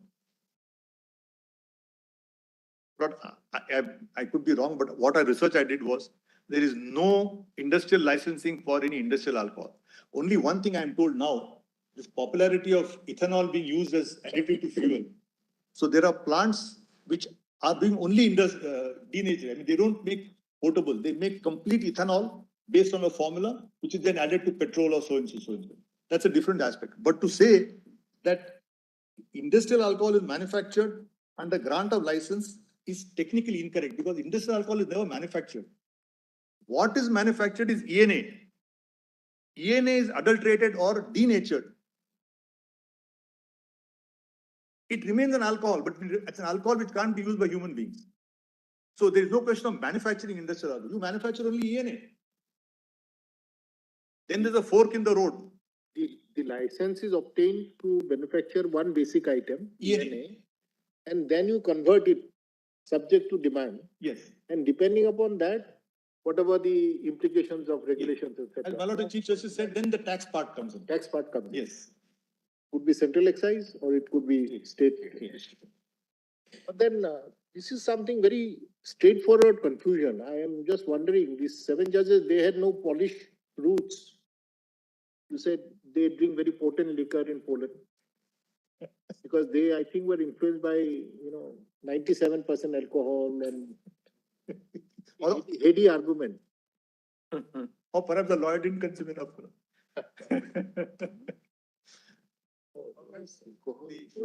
Someone may accuse lordships of not knowing the progress in the field. No, actually, what happened was of industrial alcohol. With great respect, as my lord, if the lordship sees opening paragraph, please see para 3 and 4 of the judgment. What is the controversy? UP levied vent fee on industrial alcohol. Yes. These people challenged it. They said this vent fee is actually a tax in disguise. It's masquerading as a vent fee, but actually it's a tax. Then the court went into, and then what happened was the assessees took the point that state has no power to levy vent fee at all. That issue is actually settled by Indian MICA.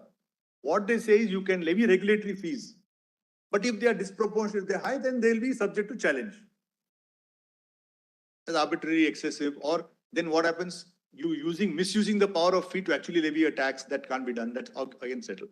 So, my lord, these are the erroneous paragraphs in this particular thing. Now, let me go to the Law Commission report. Now, what happened was, after 1990, there were a number of judgments on both sides. Sorry.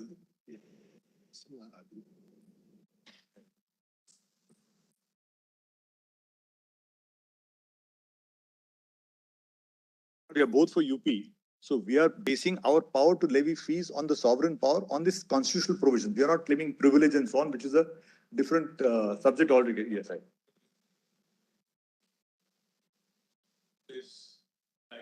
Yes. In fact, this is Venkatramayar in CSS Transport, which is quoted with glowing tributes later by this is B.K. Mukherjee. He says that privilege is basically a royal prerogative. And if your lordship ask me frankly, in a Republican constitution, privilege may be an anachronism. Nobody, you're all citizens. Either I get the license or I don't get the license. Nobody is giving me privilege. But we use privilege in the same of typically what happens, whether it's telecom or petroleum or alcohol, whatever was a state monopoly. They say state is allowing you to make therefore state is parting with the privilege. Right? But I don't want to waste time on that. No? Lordship will now come to. No. Now please straight away come to the Law Commission report. It's a privilege, then it.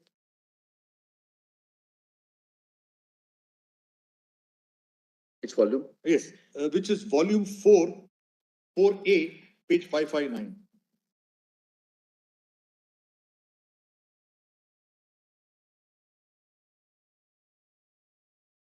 I'll read the opening letter. Well, after synthetic, a lot of representation from different states.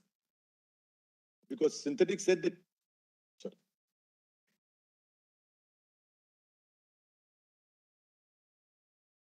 Yes, 559.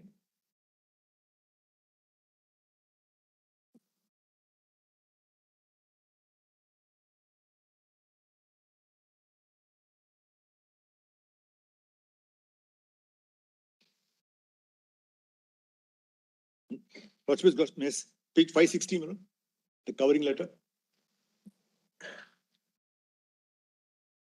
I read. Para 2, The subject was taken up by the Law Commission on its own. The need for taking up the subject is on account of the emergence of several practical problems as a sequel to the decision of the Constitution Bench of the Supreme Court in the case of synthetics and chemicals and others versus so and so. The import of the said synthetics has caused inconsistency in later Supreme Court decision discussed in Chapter 2 of the report. The report seeks to do away with the doubts so that the conflicts in discharge of functions, etc.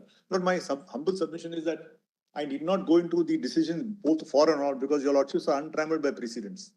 So we can straight away decide on first principles. But this is the reason why the Law Commission took it up. Now just please come to page 572, which is PDF page, same thing. Paragraph. Almost every state, almost every state has an excise law in force.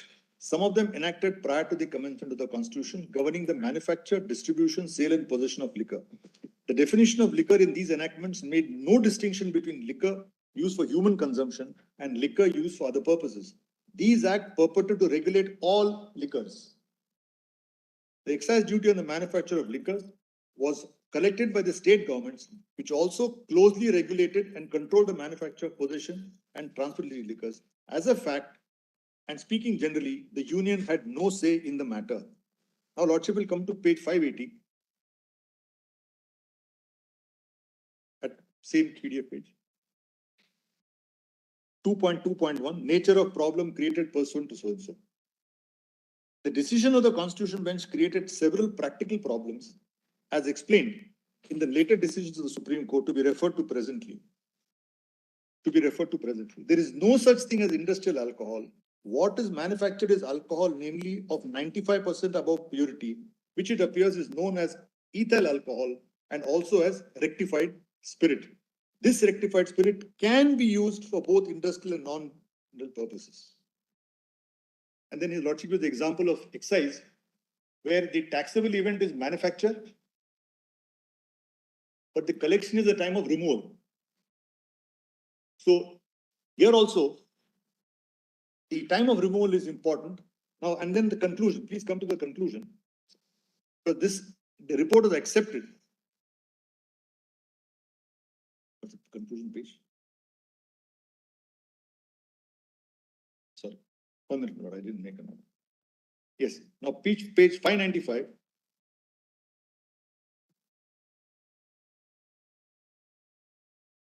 Para 3.1, chapter 3, Lordship is got it? Yes. Chapter 3. Having observed in the preceding chapter the apparent conflict in the Supreme Court decisions on the import of the important subject relating to item 26 of the first schedule, it is quite essential to do away with the doubts as early as possible so that conflicts and discharge of functions of the central and state governments are reconciled as held in Murari so and so. Before embarking upon the effect to seek a solution, it's pertinent to refer to the argument. Well, then he refers to Bihar distillery, which actually was judgment by Jeevan Reddy himself. Now, Lordship will kindly see paragraph 599, considerations of the problem and recommendations. I'm not going into it because ultimately the government accepted this report. Yes. Now, please come to 602.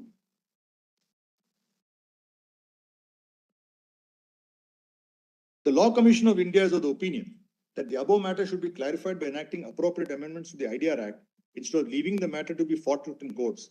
This controversy has already attracted 4 or more judgments and the confusion has not been cleared. In the interest of maintaining balance between union and the states, and also with a view to eliminate room for abuse and misuse of abuse of law and misuse of alcohol, to enable the states to levy and collect income which they were receiving by levying excise duty on alcohol for more than a century prior to the decisions in synthetics, and also to put an end to legal wrangling, it is eminently proper and expedient to substitute the following item in the first schedule to the IDR Act in the place of the existing item, fermentation industries, but not including alcohol. The entry only said industry, the Lordship said add, not including alcohol. Now, then they finally conclude. Please see page 604.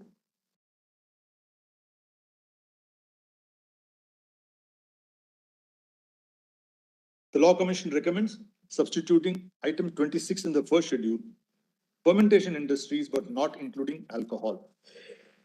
What Parliament did was they put in brackets, not potable alcohol. Now, Lordship will come to the Act. Yes, I'll take a Lordship to the Statement of Objects and Reasons, which is volume 4A, page 830. Same volume.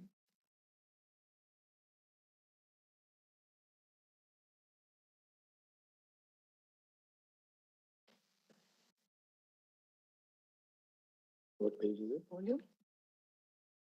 830, my apologies. In that same. Same.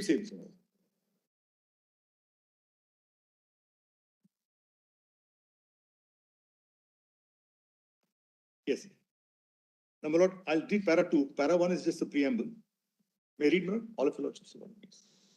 According to the distribution of legislative powers contained in the 7th schedule, entry 8 of list 2, state list enumerates the subject matter intoxicating liquors, that is to say so and so. And entry 24 thereof enumerates the subject matter industries subject to provisions of entries 7 and 52 of list 1. While entry 7 of list 1, union list provides for subject matter industries declared by Parliament to be necessary for defense. Entry 52 thereof provides industries, the control of which by the union is declared by Parliament by law extend public interest. Thus, the authority to regulate the subject matter intoxicating liquors appears to vest in both union and state. This has resulted in prolonged litigation. But I'll show how that is not correct, but for the time being, yes. The Supreme Court in the case of Bihar distilleries has held that in the interest of proper delineation of the spheres of the union and the states, the line of demarcation should be drawn at the stage of clearance or removal express. Lordship, that's most important. The demarcation, the division, the split should be drawn at the stage of clearance or removal of the rectified spirit. Where the removal or clearance is for industrial purposes other than manufacture of potable liquor, the levy of duties of excise and all other control shall be with the union, and where the removal or clearance is for obtaining manufacture of potable liquor, the levy of duties of excise and all other control shall be with the state. I will explain that this control doesn't mean regulatory control, it's only control by taxation. Please see further. In the backdrop of the our judgment of Supreme Court, the Law Commission India has recommended in its 158th report that heading 26 of the first schedule to the Act be substituted as fermentation industries, but not including alcohol. The recommendation of the Law Commission was examined in depth by the government. It's very important. If the subject alcohol is taken out of the first schedule to the Act, both industrial and portable alcohol would come under the purview of state government, which is not in consonance of the judgment of the Supreme Court. Moreover, the effect of implementation of the recommendation of the Law Commission would be that the subject alcohol, which covers both industrial alcohol and portable alcohol, would no longer be a central subject. Therefore, it is proposed to amend the first schedule to the Industries Development Regulation Act by substituting heading 26 thereof, fermentation industries other than portable alcohol, so that it would be in conformity with the judgment of the Supreme Court and also ensure the Supreme Court is not synthetics but Bihar distilleries. Exactly what you said yesterday. This conformity Supreme Court, Lordship will see the conformity Supreme Court is not 1990, it is 1997 Bihar distilleries. So Parliament accepted the Bihar distillery view.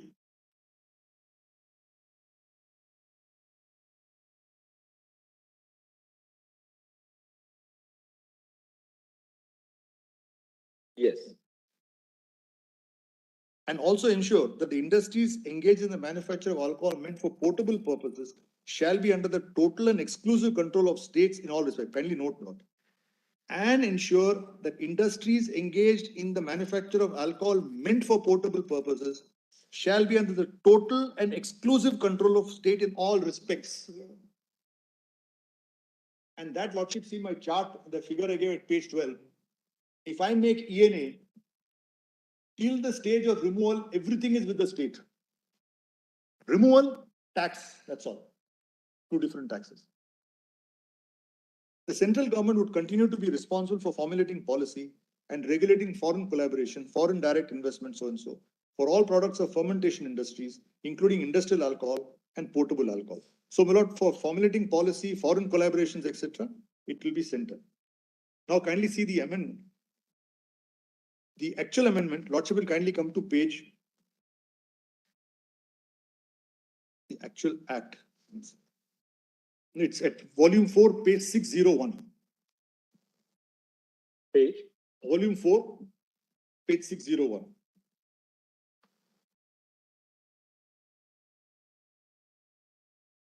Lord, this is the statement of objects and reasons there, and now I'm going to act as in a different place.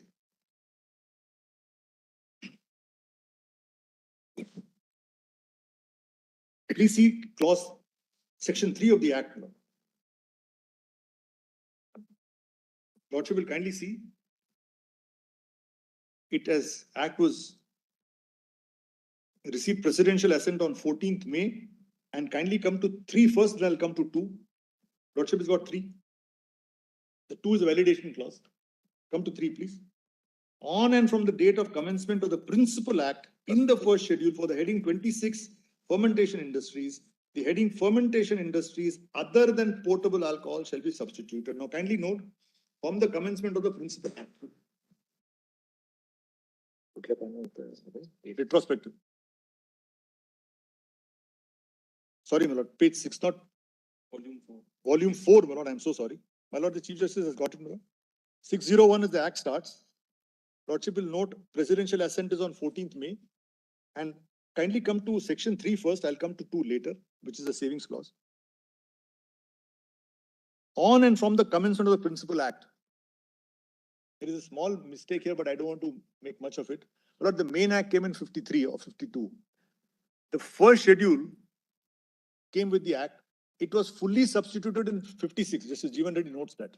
And 26 was added in 56. Right from the date of the original. Okay, no, it's all right.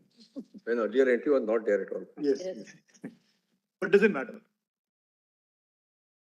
Minimus non-curate lex, as they say. On that. That's right. Bother with trifles. With deemed entry. Huh? Deemed entry into the schedule. I don't know if this got alcoholic effect or not, but it is. Just to see, you see, my device, it just fell off. And I said, so much alcohol there, I think there's a physical effect. One thing a lot will agree, this is much better than mine than minerals.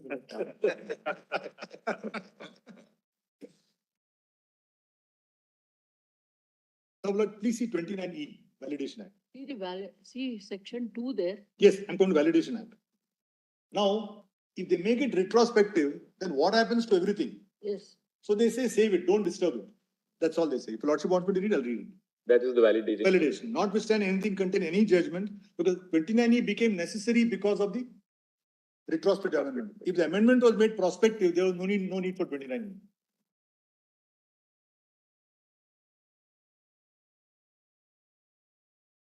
Yes.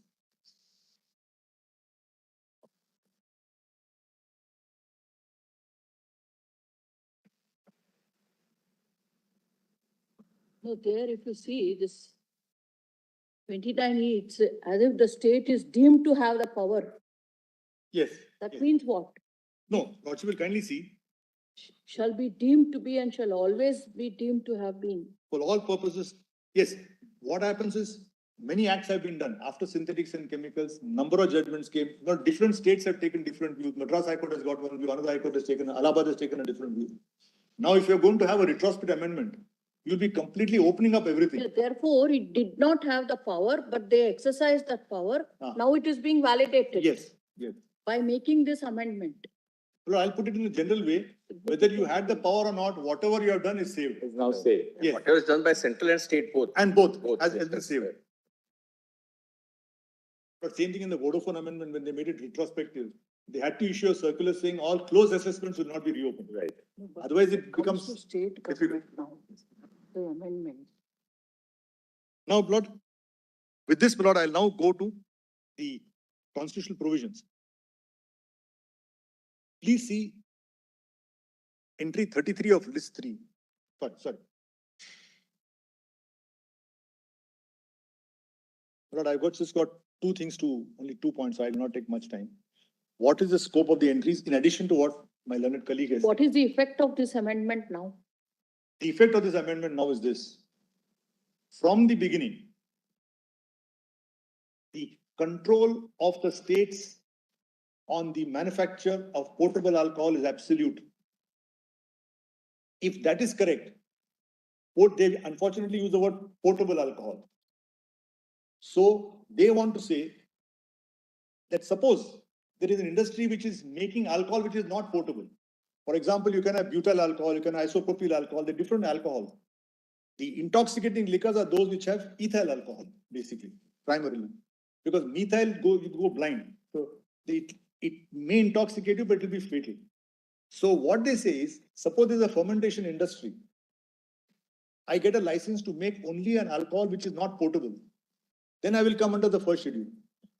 But if I've got a license like most sugar industries or in those states where there is no sugar, they have grain. So I'm told they buy it in bulk from Food Corporation of India and that grain is fermented. That will be completely coming under state control. And there, the only role of the central government will be to collect central excise duty when it is cleared from my factory. So if this factory gate is there, what goes for IMFL will be state excise, what goes for industrial will be central excise, as my Lord the Chief responded. Now I come to, I've got to only do 2 things. Explain my own submission on entry 8 and on the provisions of IDR Act, and I have done. Now please before coming to entry 8, I think your Lordship will come to entry 8, doesn't it? Please come to entry 8. It has already been explained, it's not being made subject to, it's a complete standalone provision and so on.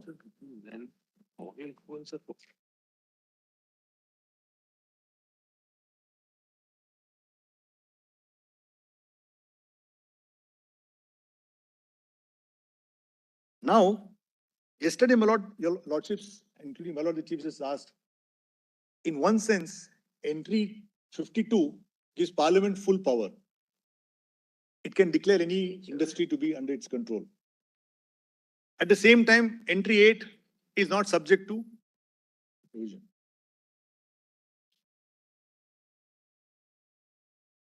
The interplay of this entry has been explained in SIEL case by Justice Sujata Manohar. I'll come to that after lunch. But Lordship will kindly take on a first principle reading. My humble submission is, entry 8, Lordship will kindly see, intoxicating liquors, that is to say. Now, in the list 2, this that is to say is used 4-5 times. And my humble submission is when they say that is to say It's exhaustive. exhaustion. And as the Lordship pointed out yesterday, it's production to sale. That is from the raw material to the factory. It leaves the factory. And purchase and sale can also mean second sale. They can control second sales, first sales. It not only B2B, it can be B2C also.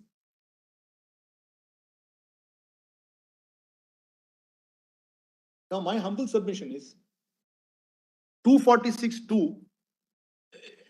I'm going to just make submission on 246.2, 246.3, and 254. Because, sorry, Lord, one must make a clear distinction between what is competence and what is repugnance. A law can be made by Parliament under List 1 on a subject matter. The same can also be made by the state under List 2. For example, banking, List 1. Money lending, debt relief, List 2. So regulating interest or banning higher interests can be a state law, can be a central law. How do you decide?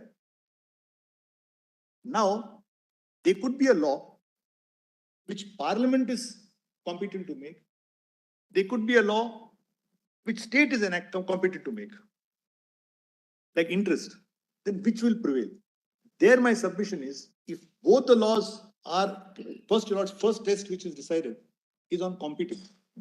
This law is made by a state legislature. Is it competent to make it? We have to decide that. Once it is competent, then go to Parliament.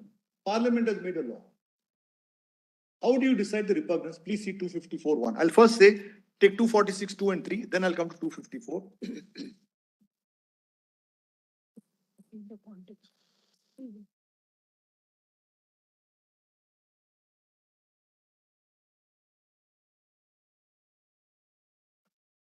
After lunch, just 5 minutes short of lunch. But I'll try to finish as fast as others are waiting. I'll finish as fast as possible.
Yes, Mr. Datta. Lordship may straight away go to article, not my, I want to wrap up as early as possible. I'm going to refer to 366.12a GST, then go to entry 8 and go to entry 33 and I'm finished. Please come to article 366.12a. And then your Lordship will.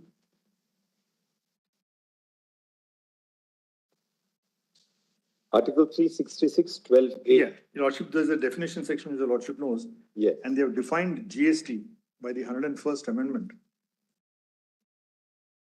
Yes, one second. Any tax on supply of goods Exactly, or yes. services or both, Yes. except taxes on the supply of alcoholic liquor for human Consumption. Now, Lordship will note that taxes on the supply of human consumption. So now that central excise duty, state sales tax, all is subsumed into GST, which becomes a concurrent levy, both center and state. Lordships, Mohit Pindaral's Lordship said that. What is left for the states is alcoholic taxes on supply of alcoholic liquor for human consumption. So these taxes on the supply of alcoholic can be by way of excise duty or other imposts. Now, if your Lordship just goes to entry 84 for a minute, the pre-amended entry 84.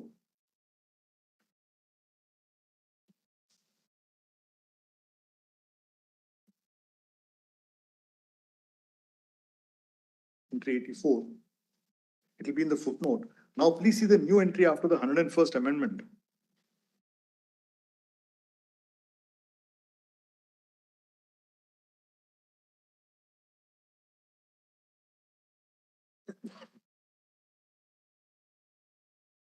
Lordship has got it? Yes. Duties of excise on tobacco. I'm seeing the footnote. Now, Lordship, on tobacco and other goods manufactured or produced in India, except alcoholic liquors for human consumption. That was sorry, you're referring to entry? Entry 84, my lord, old entry. 84, prior to amendment. In the list one, sorry, my lord, at the footnote. Yes. Duties of excise on tobacco and other goods manufactured or produced in India. But the unique thing that tobacco is an agricultural product. All excise duties on manufactured goods. Tobacco is the only case where it is levied on an agricultural product. But I'm on except alcoholic liquors for human consumption. That Lordship will now come to entry 51 of list 2. Which is the taxing part. Entry 51 of list 2. Duties of excise on the following goods manufactured or produced in India, in the state, and countervailing duties at the same or lower rates on similar goods manufactured or produced elsewhere in India. So, my lord, if liquor is imported from another state into one state, they can levy CVD, just as on import from other country, we can levy CVD. Right. That is to balance, because it can't be that one state levies 20% tax, other state levies 10%. Right. Then becomes an arbitrage for tax evasion. So they neutralize it. So that can be a countervailing duty. Duties on excise on the following goods manufactured: alcoholic liquors for human consumption. So what is taken out of entry 84 is introduced in entry 51. 51. So what happens? Yes, except. So the concurrent power under Article 246A. Article 246A says tax on supply of goods or services. Right. That is defined in 366(12)A. Yes. Just as after the 46th Amendment, tax on sale of goods is now defined in 366(29)A, like that. Right. So the net result is, today, if it is an alcoholic liquor for human consumption, call it potable alcohol, call it every alcohol, I would humbly submit that the proper way of interpreting, for your Lordship's kind consideration, is to take it in the reverse. Everything except denatured spirit will be alcoholic liquor for human consumption. Because unless it is denatured, it is alcoholic liquor for human consumption. Everything except Denatured spirit.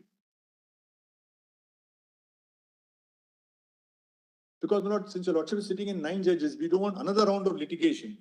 Is it alcoholic liquor fit for human consumption? At what stage you levy, etc.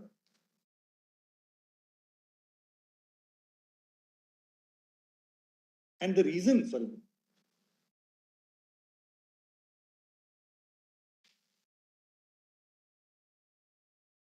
Lord, why I say this also is because of, on this tax aspect, Lord, because of this, we have to also see the economic consequences of what we hold. This is Sikri refers to Richard Posner's theory of law and economics having an interplay. Suppose your Lordship says, as held in synthetics and chemicals in para 85, they say it should be fit for human consumption, para 65. Then what happens is state has no power to levy any excise duty unless it's a ready-made whiskey, rum, gin or beer. At the ENA stage, it has no power to levy. That ENA is actually for human consumption. Part of it becomes unfit by adding a denaturant. And why do you add a denaturant? Because the state says, if I'm going to lose my revenue, you better make it unfit for human consumption, then you clear it. So my humble request is, keeping in mind the interplay of law and economics, if a Lordship takes the view that it should be fit for human consumption, it will have deleterious effects on the state finances, particularly after GST, where as part of our new fiscal federalism, the taxing powers of the states have been drastically reduced. Today, only major sources, alcohol, potable alcohol that is, and petroleum products. And Lordship has interpreted 279A4. They say that once the GST Council decides to bring it into the levy of the net of GST, then state lose the power. But today, the main source of real alcohol. So my humble submission is, if we use the word fit for human consumption and take it to that stage, it will have an extremely adverse impact on the taxes of the states. In fact, the word fit is not there. Not there. For human consumption. Not there. Is it there anywhere? No, not fit for. So, I checked whether by interpretation, otherwise it is for. Yes. So it is capable of. Yes. Actually, I tried to do a legal search fit for. I got some 6,000 entries. Wherever there is fit and for, it is showing up. So it became very difficult. Even statutory provisions, I could not say. There's no, only Anwar Khan says that consumption doesn't mean final consumption. As long as the goods can be consumed, it is enough. I'll give you an example, Manoj. Suppose you say rice. Now, rice by itself is for human consumption, but till we make it into put into a pressure cooker and make it into rice, or wheat is converted into flour or atta or maida, it is still wheat. It is still for human consumption. So in the same way, ENA, in my chart, after the secondary process of distillation, first substrate, rectified spirit, ENA. Then we branch out into drinkable or industrial. So my humble request is, keeping in mind 366(12)(a), the power of the states to levy tax should be on extra neutral alcohol. Whatever is not denatured. Really, in that sense, dealing with tax per se under entry 51, are we? No. We are dealing with the ambit under entry 88. Your contention is that we are entitled to levy fees. No, I'm on a different point. I'm saying that I have to get over the synthetic, because synthetic, 7 judges say it has to be fit. In para 65, they say, yes, it is fit, it's like a beverage. They use actual, and they put it in italics with emphasis. Till it's a beverage, state has no power to levy tax at all. That, in my submission, is too extreme from the state's perspective. And it may lead to a conundrum, because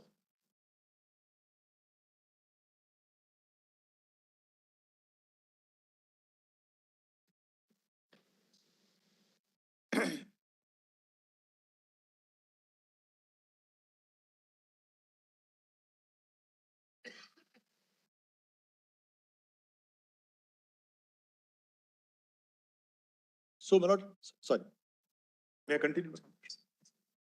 So, my lord, this is the request. For human consumption is that it may be eventually destined for human consumption. It has the potential to be to be meant for human consumption. That's the point. Now, my lord, I go to entry 8 and entry 33. Entry 8, my submission, my learned friend has elaborately discussed the whole point. My submission is entry 8,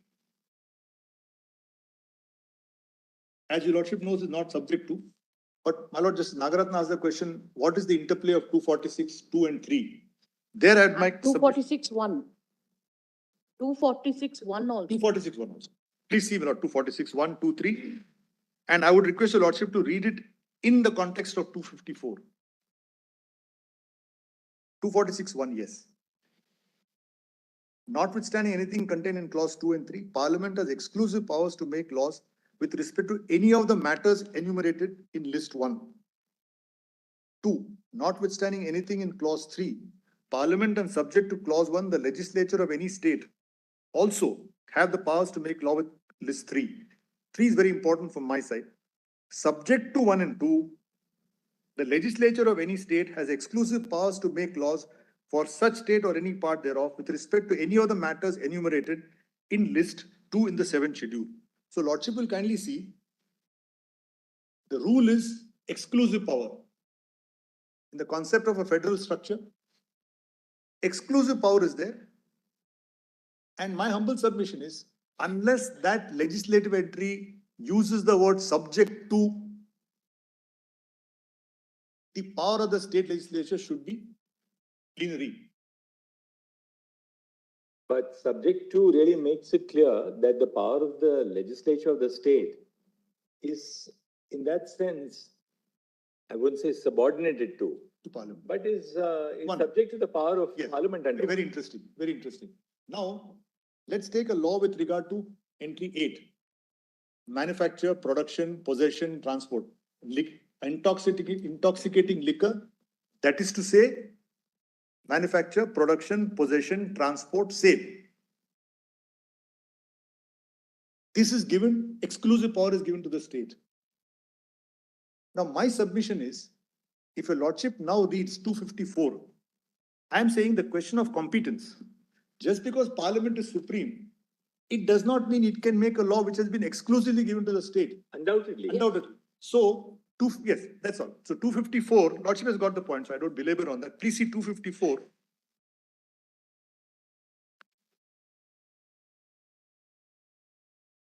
I'm requesting your Lordship to read 246.1, 2, 3, and 254 as an overall scheme.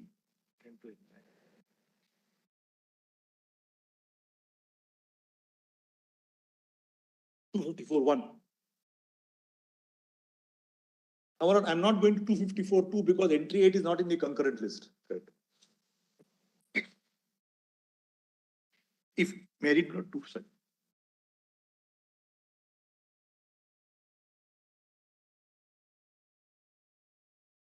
Yes.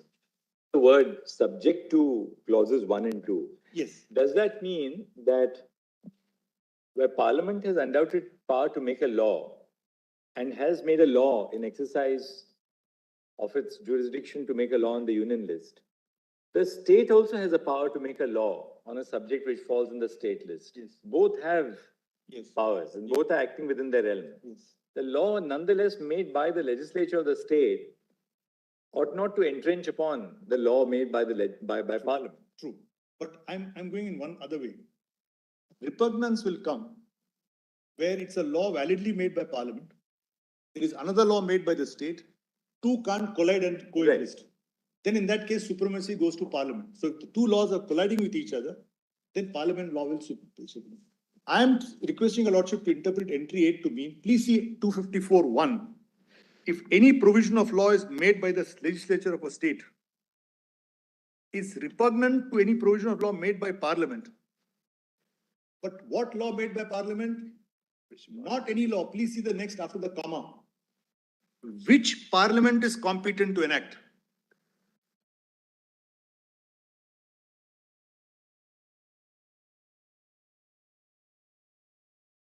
With respect to one of the matters enumerated in the concurrent list. Concurrent list? No, there my submission is after comma or to any provision of an existing law.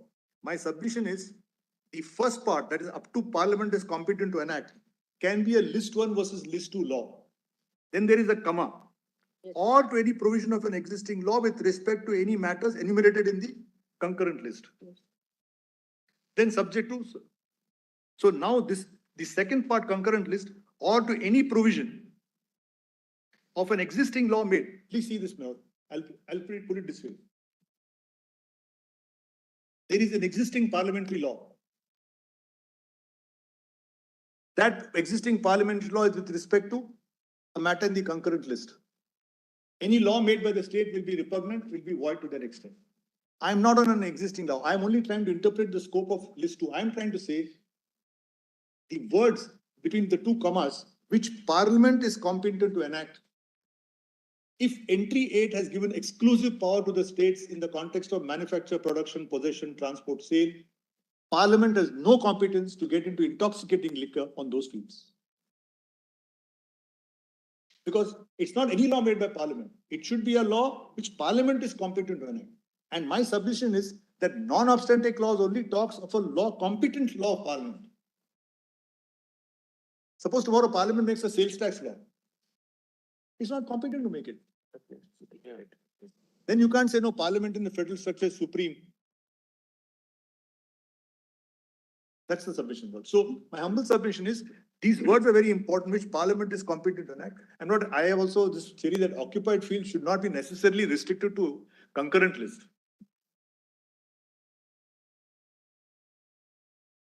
No, therefore, the scope and ambit of this expression in entry 8, intoxicating liquor, is again important. Yes. Because if there is something beyond intoxicating liquor, yes, then it can be read in the first part of yes. Article 254, Yes. read with subclause 1 of Article 246. Yes. But my answer. They go together. Yes, my answer to that is this. Now, intoxicating liquor has not been defined. Yes. It has not been defined. What do we do? Mr. CJI goes into various aspects of different types of competence. Gannon-Dunkley, the test is the classic test. Suppose a word is not defined in the Constitution. Then find out if that word is nomen juris. If that word has got a definite connotation over passage of time, then adopt that. Therefore, what happened in the Gannon-Dunkley's case? The Madras government, then Rajaji's government, amended the word sale to include works contract. That was challenged. And incidentally, as brilliant as the Supreme Court judgment, the classic Madras judgment is equally good, Justice Satyanarayana's judgment. What they say is, you have got the power to tax sale or purchase of goods. Sale is not defined. Then can you say state government can say sale includes works contract? What Justice Venkatramaya says in Gannon-Dunkley is, sale is not defined. But sale is nomen juris because by tradition, the Sale of Goods Act, which was earlier in the Contract Act, sale basically means it should be goods, consideration should be in money, and there should be transfer of property, buyer and seller. If those three things are there, it's a sale. In works contract, that is absent. So he said, you can't expand your taxing powers by giving artificial definition to the word. In the context of intoxicating liquor, my submission is, all the acts are here. We have made a complete chart. Spirits Act 1880 says spirit includes denatured alcohol.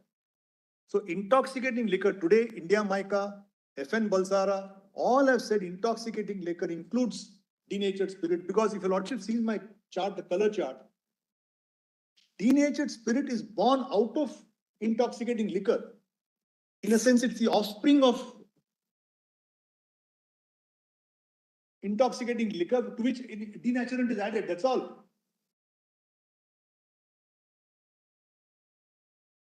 So you have molasses, you have rectified spirit, you have extra neutral alcohol, and then one branch goes to denaturing. So my submission is intoxicating liquor in that sense. There is no such thing as industrial alcohol coming out of somewhere. Industrial alcohol is the offspring of intoxicating liquor.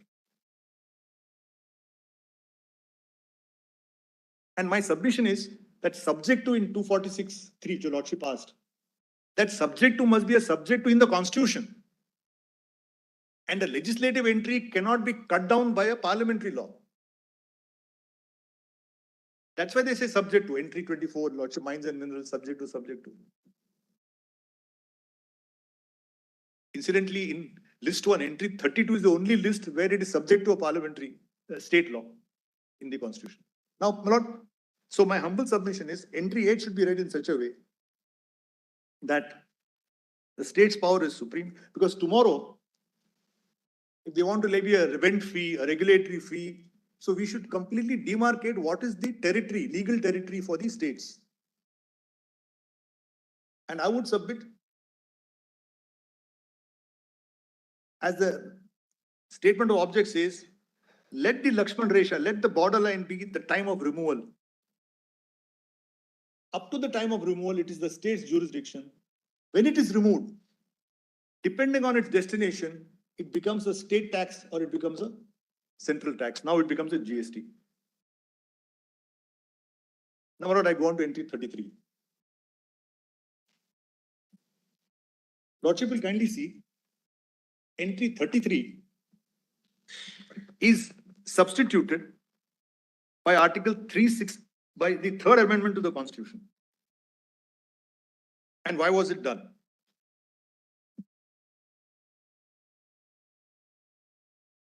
My Lord, if your Lordship kindly sees entry 33 for a minute. They added B, C, D, E. Yes, not just that, there was a small change. If your Lordship kindly takes, I've got the old entry 33. It's just one page, so I didn't put the whole Government of India Act. Huh? It's in Tikara.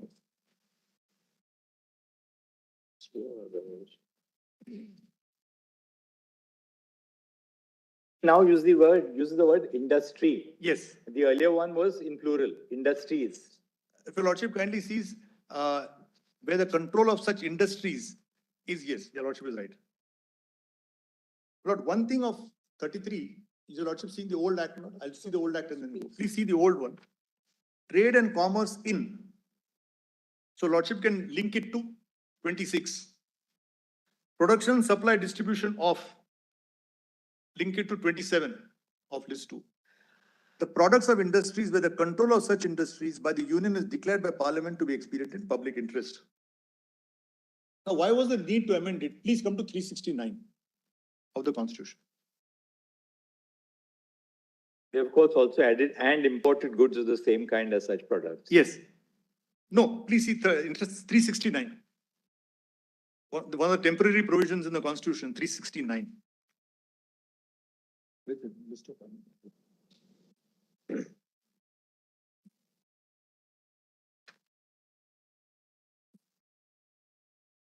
Lordship has got 369. Yes. Temporary power of Parliament to make laws with respect to certain matters. Notwithstanding anything contained in this Constitution, Parliament shall, during a period of 5 years from the commencement of this Constitution, have power to make laws with respect to the following matters as if they were enumerated in the concurrent list. So they take a legal fiction with regard to specified matters, even if it's in the state list, Parliament gets power. Now, please see what are the matters. Trade, commerce within a state, in the production, supply, distribution. Again, they adopt the language of 26 and 27. Cotton and woolen textiles, raw cotton, including gin cotton and gin cotton kapas, cotton seed, paper, newsprint, foodstuffs, cattle fodder, coal, including coke, derivatives coal, iron, steel, and mica. Now, this is what's going to lapse in 1955 because it has a shelf life of 5 years.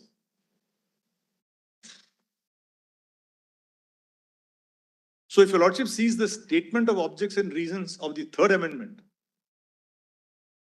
Parliament felt it necessary that though 369 will lapse in 5 years by 1955, Parliament should continue to have control over certain essential items. That's why they came with this substituted entry of 33.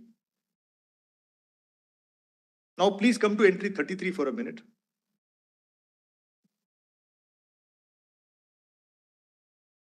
Lordship will note that entry 33 of list 3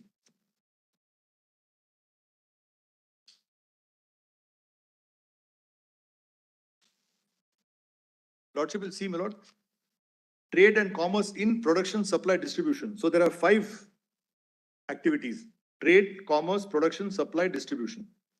Now come to A, products of any industry. As the Lordship said, now it's industry, where the control of such industry by the union is declared by Parliament by law to be expedient in public interest and imported goods of the same kind of product. B, C, D are some of the items from 369. Not all. Yes. Not all. Because iron and steel has gone to IDR Act, coal has gone to Mines and Minerals Act. One more distinction Lordship will note. One is industry, A is industry, B, C, D are agricultural items.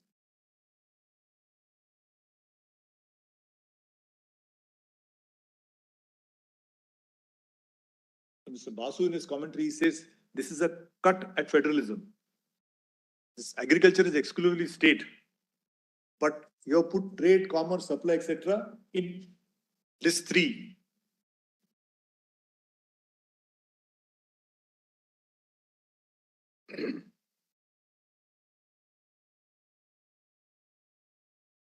Now, the scope of 33 vis-a-vis 24, 25, 26 has been very well explained in a Supreme Court judgment, SIEL versus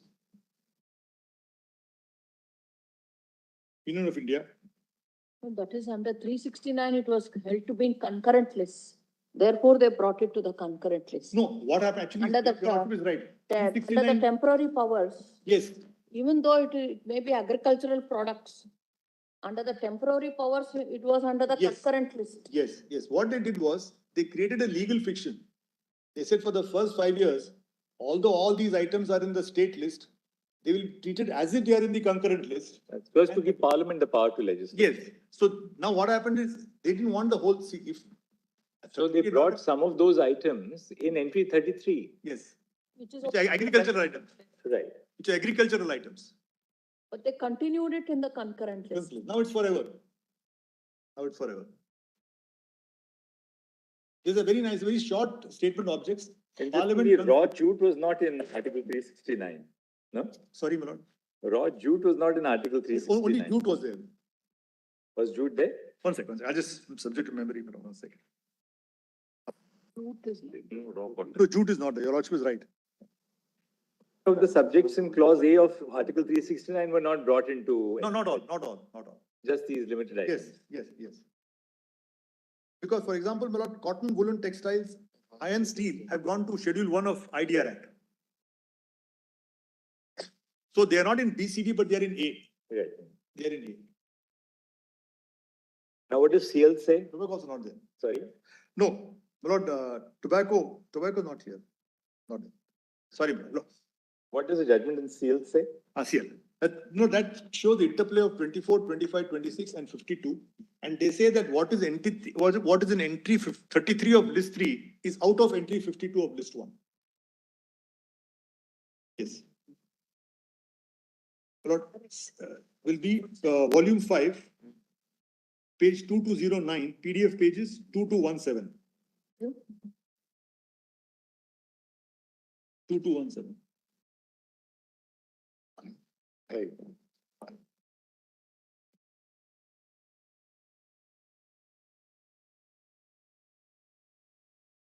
Lord, the initial facts may be slightly important. What was challenged was some molasses order, which was upheld by the High Court and Supreme Court confirmed it. Kindly come to page 2213.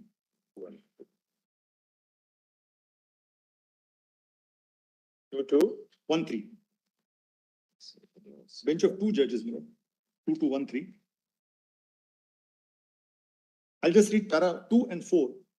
The appellants in these appeals have challenged the constitutional validity of Uttar Pradesh Shira Niyantaram Adhinayam, being UP Act 24 of 64, which received the assent of the President on so and so. The occasion for this challenge appears to have arisen on account of orders passed by the Controller of Molasses, Excise Commissioner UP, under Section 8 of the Act, read with Rule 22 dated so and so. Now, para 4. Under the said orders of the Controller dated so and so, different percentages of graded molasses were reserved for distilleries and industries based on molasses and alcohol in the state of UP. The reserve quantity under the said orders was required to be sold at prices fixed by the state government. Now, please come to page 2214. They expressly extract 18G.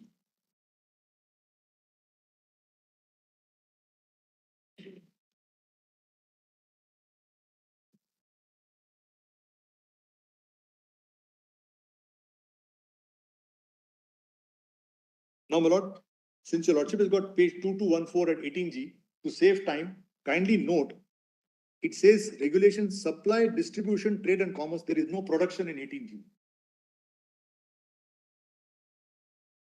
The word production is not there in 18G. So out of the 5 items of Entry 26 has 2, trade and commerce. Entry 27 has 3, production, supply, distribution. So 2 plus 3, 5.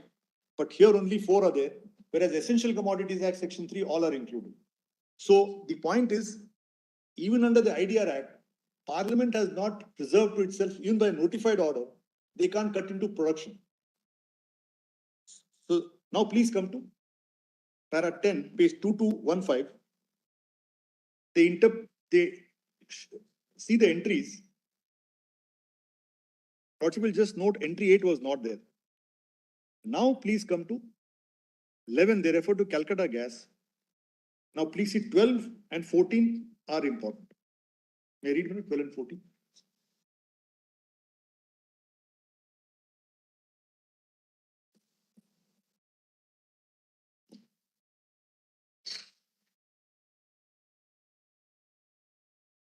May I read?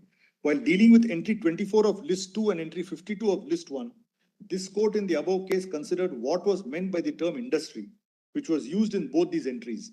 This court held that in the first place, whatever be the connotation of industry, it must bear the same meaning in entry 24 of list 2 as in entry 52 of list 1, because the two entries are interconnected, and giving differential meanings to the word industry in the two entries will snap their connection.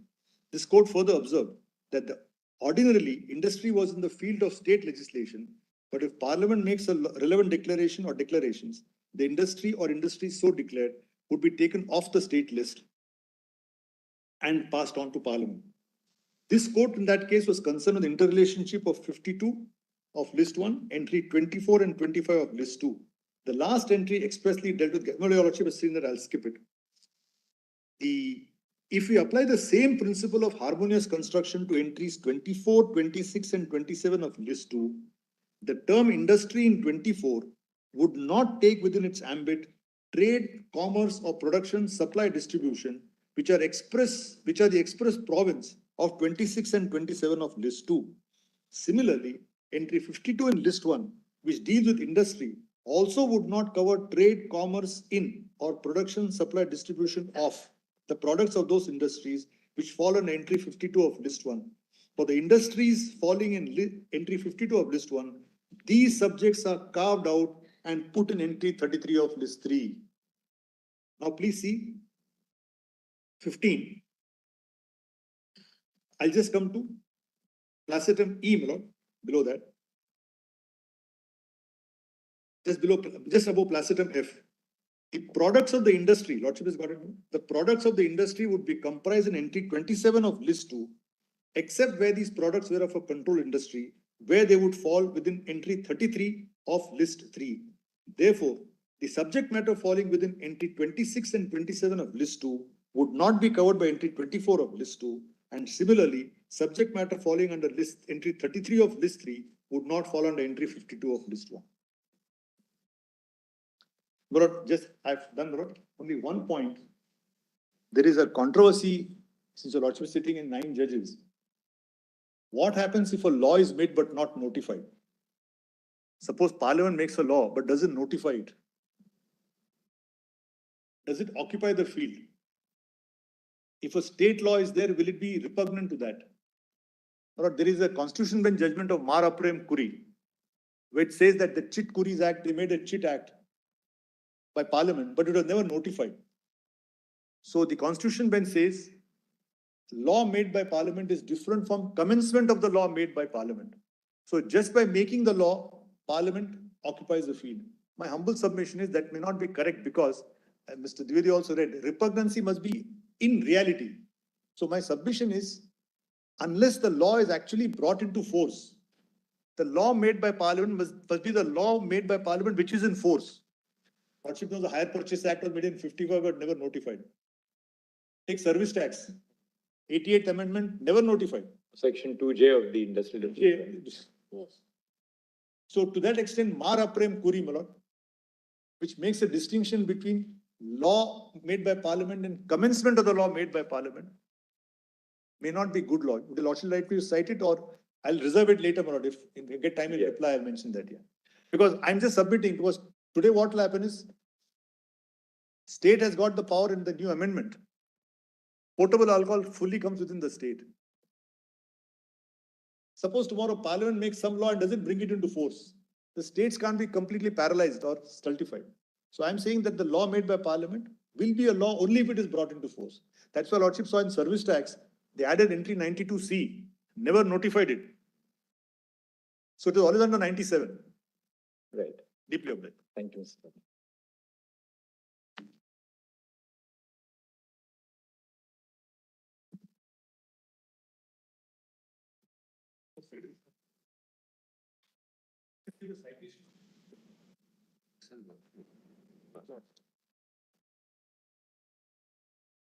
Twenty 2012, 7 SC 106.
The cash on. That has taken away the list.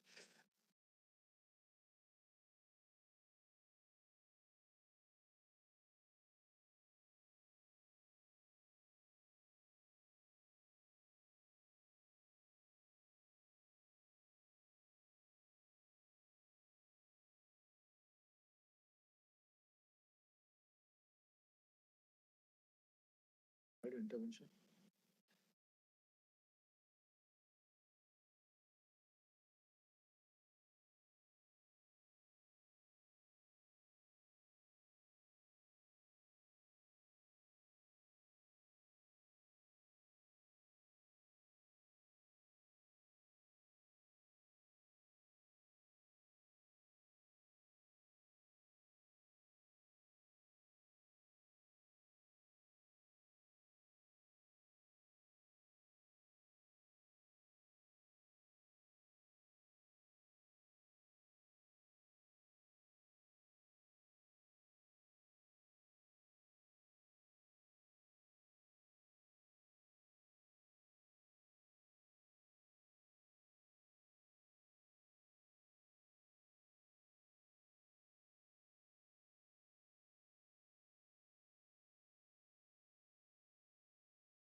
Of course.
In the form of question answers, whatever question was referred, I gave the answers. But so many questions came from the bench, but I had to restructure it. With the Lordship permission, I'll give a fresh subject. No problem. Can give it by tomorrow also. Can it be by Saturday? I have to go back to check. All. Yes. That judgment you wanted to give. Which one? The judgment. you Mara wanted- Prem. Yes, sir. 1997, sorry, 2007. 2012, 7 SCC, 106. It's a constitution bench. 106. 106. Mar Aparem Kuri Company Limited versus, sorry, State of Kerala versus Mar MAR Aparem APPRAM Kuri. 06. So they say repugnancy arises as soon as the law is made, even though it is not enforced or made notice.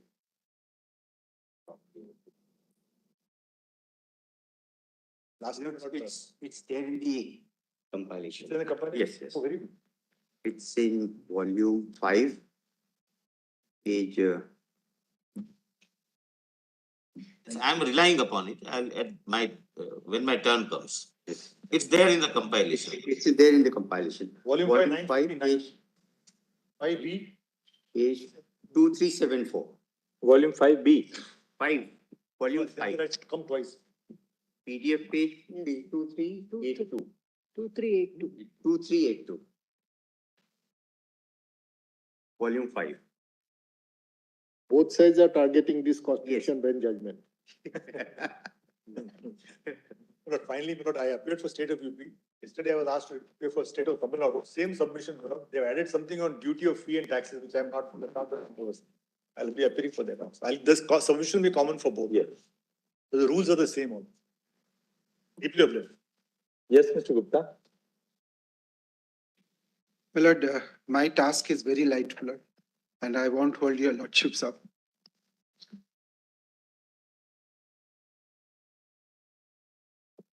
My Lord, I appear for the state of West Bengal, and my Lord, unfortunately, there has been a little technical hitch. Our Wakalatnama is filed, my Lord, in 901.28.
Look, there is a small hitch, my Lord.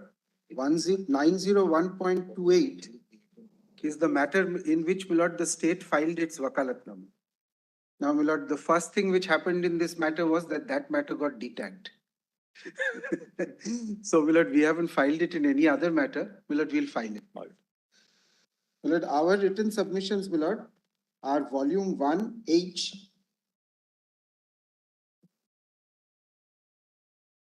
And my lord,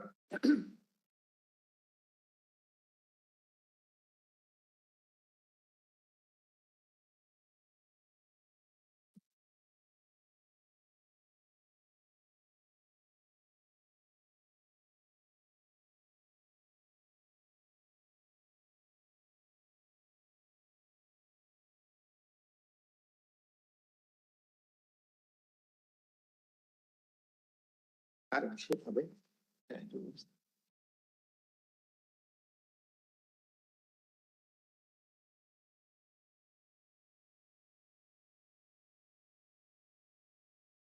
my lord, the judgments, which are not common to my lord, what was already filed before us, are in volume 5D.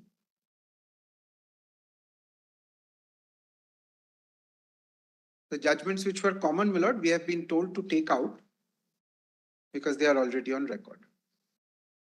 Now, my lord, there are two ways in which this matter is being analyzed now, my lord. So I'll just summarize very briefly, my lord.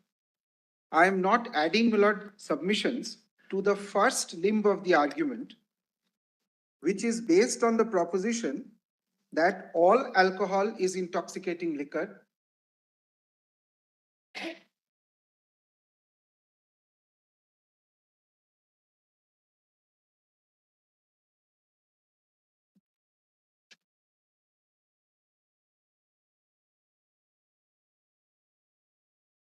And therefore all alcohol is under entry 8, except excise, which takes out a part of it. No, entry 8 has no fiscal ramification. It doesn't have, my lord. In any event, my lord, the fiscal ramifications are expressly provided for. And so provided under separate heads. Completely separate heads. No, because you said except excise. Yes. That you need not. No, that's right. Not necessary. That's only the end use of the product. Your basic point is that all alcohol is intoxicating liquor and falls under entry 8. Yes, my lord. Therefore, my lord, it is excluded from entry 24. My lord, I am just summarizing, my lord, what Mr. Dwivedi has already made it very clear to your lordships, my lord. So it's not included within entry 24, therefore not included in 52, list 1.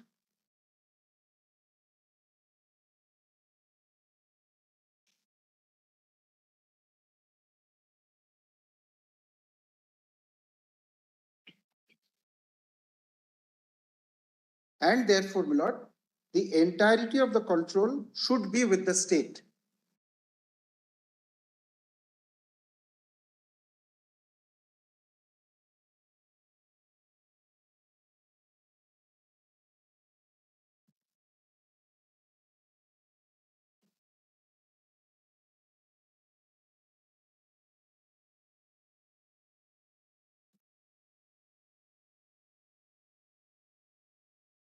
So, my lord, I adopt that. I don't add anything more to it, my lord.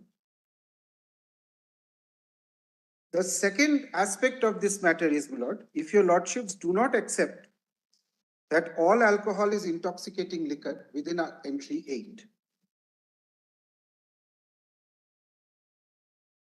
then what is the position?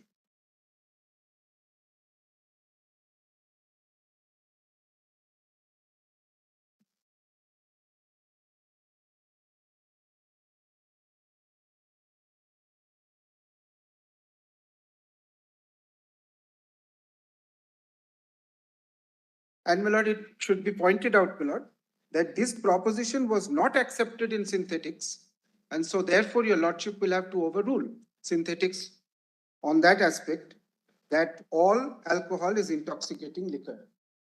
Has Mr. Datar left? Mr. Datar, you had to give us that Benion's citation on public law.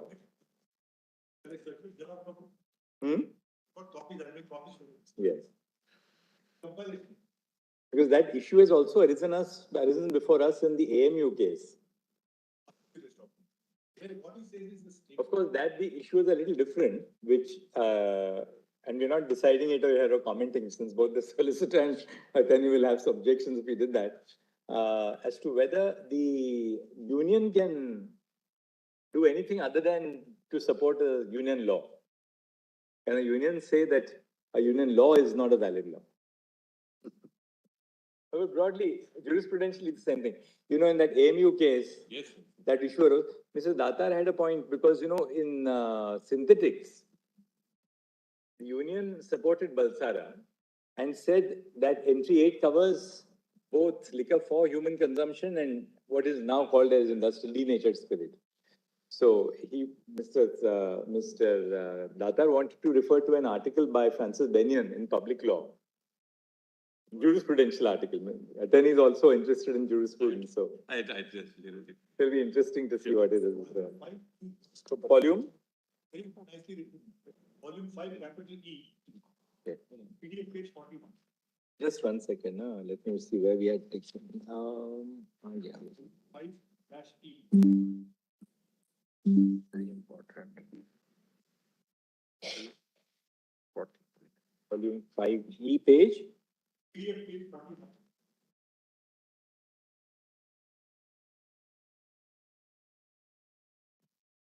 This is Public Law Volume 2007.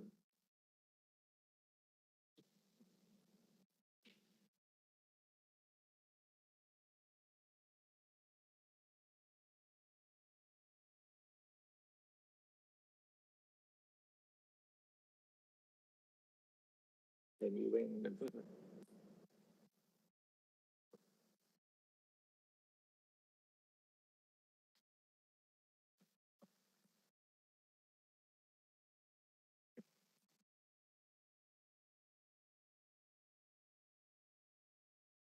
Yes.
Lordship, since your Lordship asked, colleague just found out this executive estoppel, same article has been cited by Justice S.B. Sinha in two judgments, 2008, 12 SCC 466 and 2009, 16 SCC 569. 2008. 12 SCC 466 and 2009, 16 SCC 569. His 16 Lordship, SCC 569. 2009, 16 SCC 569. Both by Justice S.B. Sinha.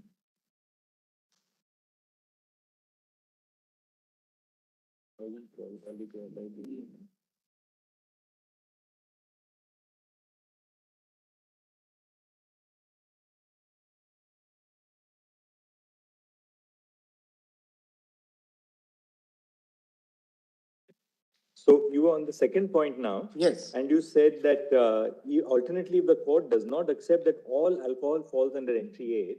Yes. In that case, my lord, synthetics has to be overruled on the simple ground that the threefold classification of Tikaram Ji followed up to today has not been taken into consideration at all.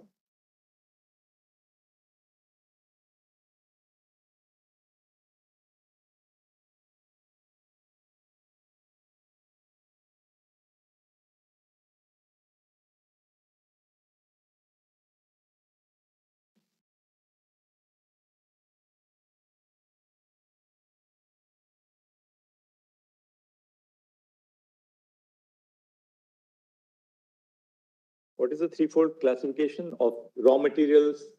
Raw materials, Manufacture and distribution. manufacture and production, and post-production. Pre-production, production, post-production. Only the second, that is production, is covered by the word industry.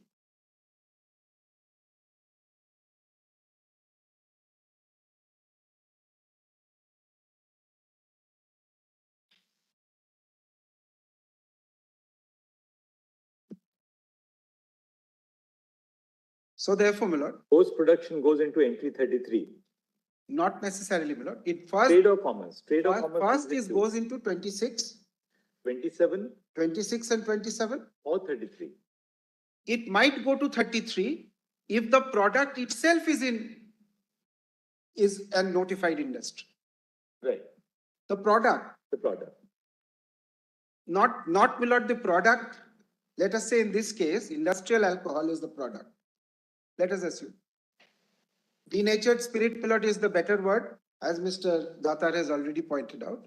The products of any industry, Yes. where the control of such industry is declared by Parliament. That's right. So it has to be the product of an industry which is declared by Parliament to be. Correct. And if raw material is not that industry, it's not part of the industry, it might itself be a product. Yes. It can be a raw material for some other product. In this case itself, let's go straight away into, my lord, the real problem. The nub is here. Your lordship has seen the process. It starts from molasses. It goes to ENA, extra neutral alcohol. Extra neutral alcohol is then capable of use in two ways. First, by using denaturing compounds, it can become denatured alcohol and can only be used for industrial purposes. It cannot be used for consumption. Second, that same ENA can now be used for processing into potable alcohol.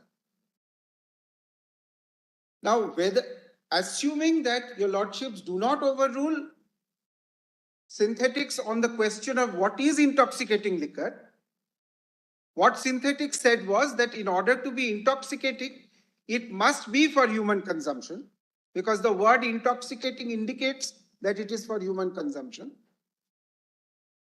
That, my lord, my learned friend has argued in detail, should not be the correct interpretation because of the legal meaning given to the phrase intoxicating alcohol, intoxicating liquor, long prior to it, including Balsara, etc.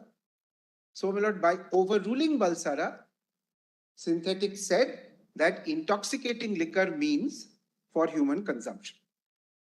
If so, If so, my lord, entry 8 at the very least will protect the state's rights on all aspects as far as potable alcohol is concerned.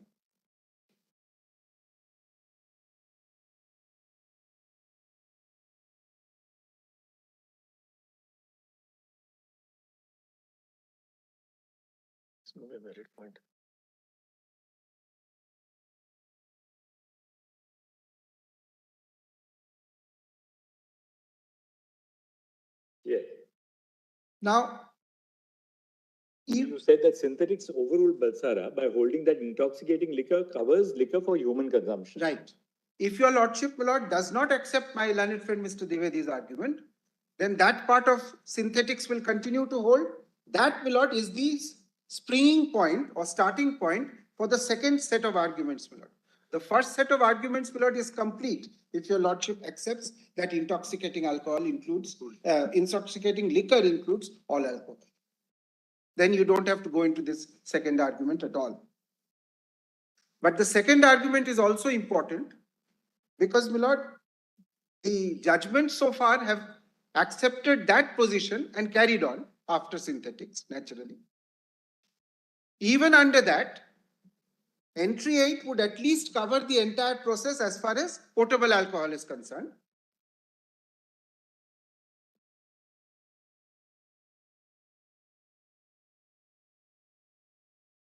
Yes. And my lord, here there is a little footnote.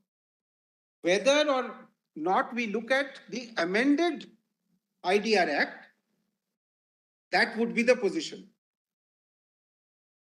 Before amendment, the schedule to the IDR Act said fermentation products, alcohol, and the second heading. Yes.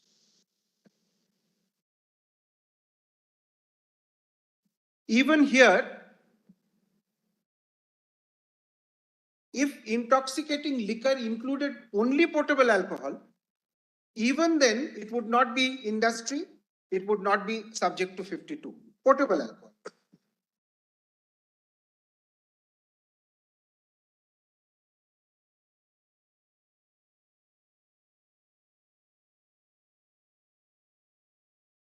Because if potable alcohol is covered by entry 8. Can't go to entry 20. Can't go to entry 20.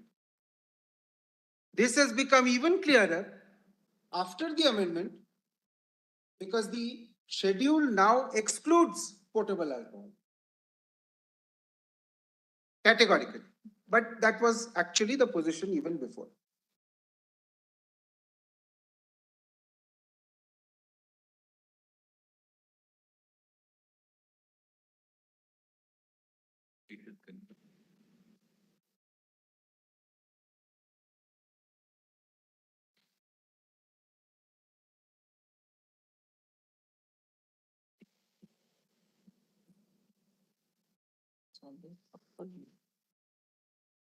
Post 2016, in any case, potable alcohol is out. Because, my lord, it is no longer a notified product. Right. Now, we are left with, my lord, denatured spirit. Yes.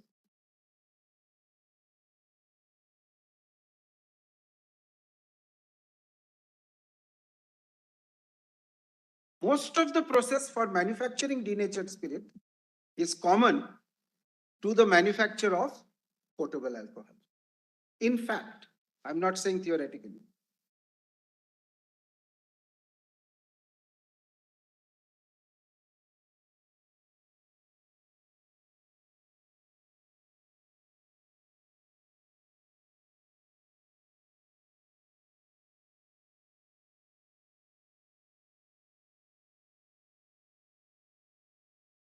Yes.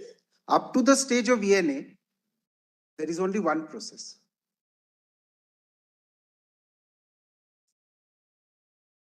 Yes. If the state imposes any regulations in the manufacture of ENA, it cannot make a distinction between the end product at that stage. At that stage, it is not known what is the end product.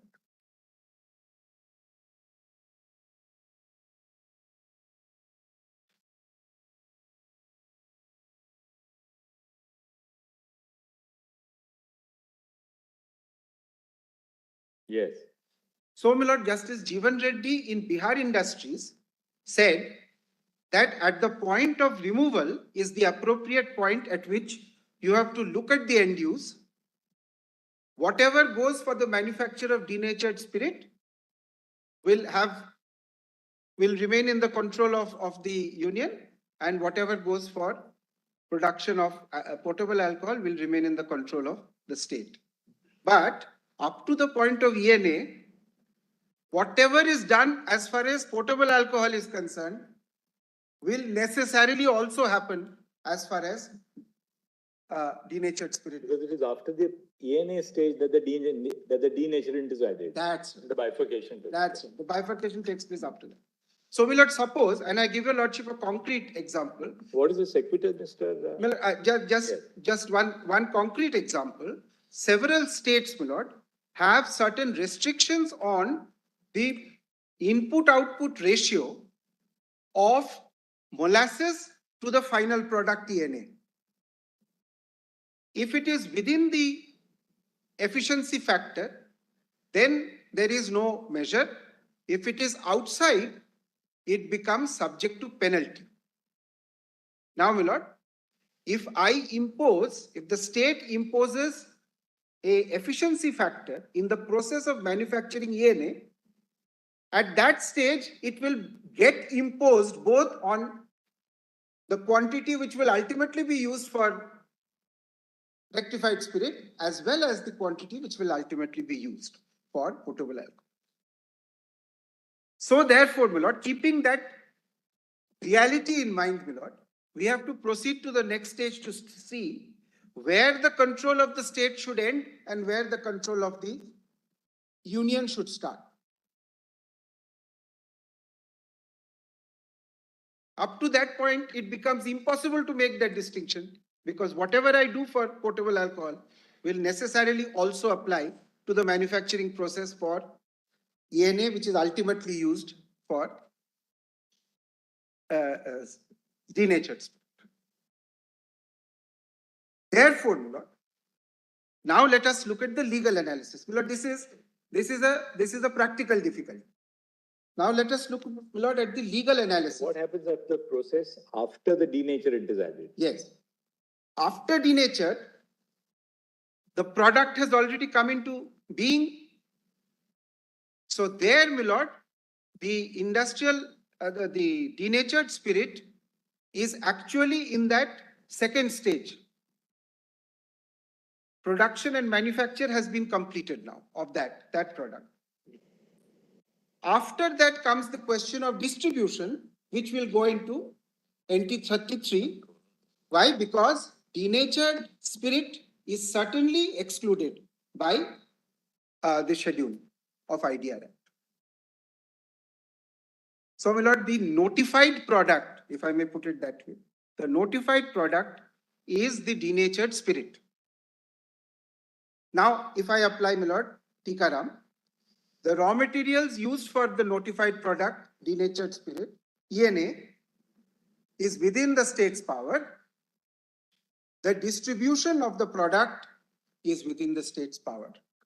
And, my lord, it is very important for the reason, my lord, that even denatured spirit, as a matter of fact, can re-enter, my lord, or try to re-enter the potable zone and create havoc.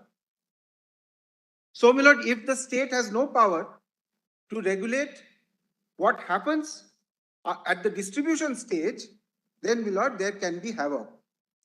What is ultimately causing all these huge tragedies is where denatured spirit diluted with water, mixed up with some genuine spirit like whiskey, cheap whiskey, is then sold, and that creates havoc. It can become. No, even ethyl alcohol. That's right. That is, you're saying that because it is in order to make it denatured. Yes.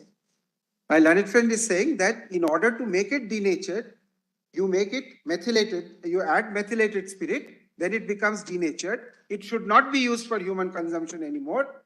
But my lord, in the market, it sometimes comes back, and by mixing it with some cheap whiskey, it is sold. So, my lord, the distribution is also a very, very important stage, not only for my lord, revenue purposes here, my lord. My lord, here, my lord, entry 6 becomes absolutely important because public health is a state subject. Entry 6 of list. So, my lord, both under entry 6 and entry 8, it becomes necessary for the state to control the entire process of potable alcohol, which sometimes goes across to the question, to the control of, my lord, the denatured spirit process as well. That's the factual background. Now, therefore, if I'm to analyze it now in terms of Tikaram, we'll put it into these three components, and only the middle component will be subject to union control, and the other two will go into, will either be state control, because, my lord, it is state control because of 26 and 27. Now the question is that if the product itself has become included in the schedule, ENA, suppose ENA becomes included in the schedule, then of course it will go to 33. Right.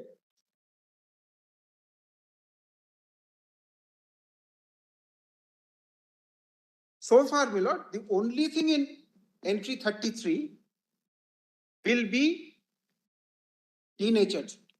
That's the product which has been put there.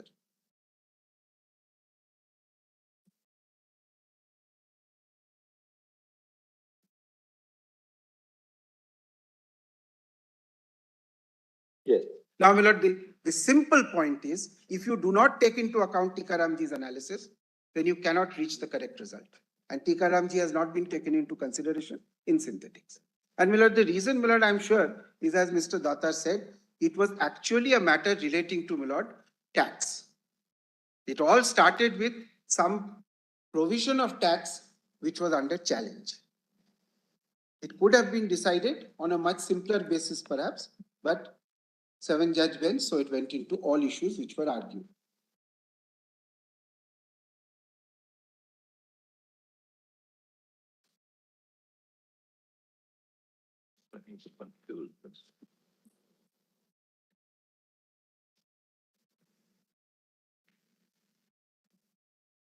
Now, one more thing, my lord, one passage from Bihar Industries, my lord.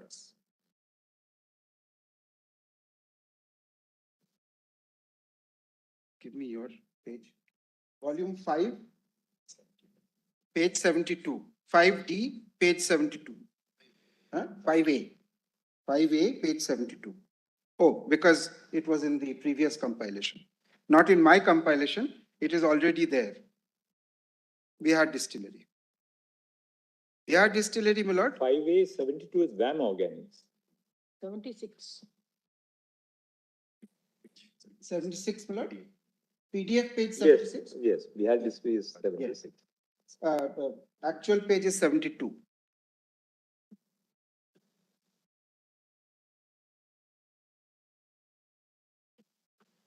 Here, my lord, let me just place 23. I won't take your lordship's time.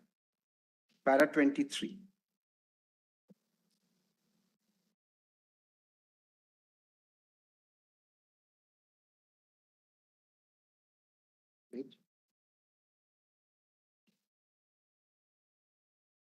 We are of the respectful and considered opinion. PDF page 91. We are of the respectful and considered opinion that the decision in synthetics did not deal. We are with the aspects that have arisen for consideration herein, and that is mainly concerned with industrial alcohol, that is denatured rectified spirit. While holding that the rectified spirit is industrial alcohol, it recognized at the same time that it can be used for obtaining country liquor by diluting it or manufacturing IMFL. When the decision says that the rectified spirit with 95% alcohol content VV is toxic, what is meant is that if it is taken as it is harmful and injurious to health. By saying toxic, it does not mean that it cannot be utilized for potable purposes, either by diluting it or by blending it with other items. the undeniable fact is that rectified spirit is both industrial alcohol as well as a liquor which can be converted into country liquor just by adding water. It is also the basic substance from which IMFL is made. Denatured rectified spirit, of course, is wholly and exclusively industrial alcohol. This basic factual premise, which is not and cannot be denied by anyone before us, raises certain aspects for consideration herein which were not raised or considered in synthetics. Take a case where two industries A and B come forward with proposals to manufacture rectified spirit. A says that it proposes to manufacture rectified spirit and then denature it immediately and sell it as industrial alcohol, while B says that it will manufacture rectified spirit and utilize it entirely for obtaining country liquor and for manufacturing IMFL from out of it or to supply it for to others for the said purpose. According to synthetics, next page, my lord, A is under exclusive control of the union and only power the state are those which are enumerated in para 86. Those, my lord, were the limited powers which was given to the state under that judgment. But what about B? The rectified spirit manufactured by it is avowedly meant only for potable purposes. Can it yet be called industrial alcohol? Can it still be said that the state concerned has no power or authority to control or regulate industry B and that union alone will control and regulate it until the potable liquors are manufactured? The union is certainly not interested in or concerned with manufacture or process of manufacture of country liquor or IMFL. Does this situation not leave a large enough room for abuse and misuse of rectified spirit? It should be remembered that according to many states before us, bulk of the rectified spirit produced in their respective states is meant for and is utilized for obtaining or manufacturing potable liquors.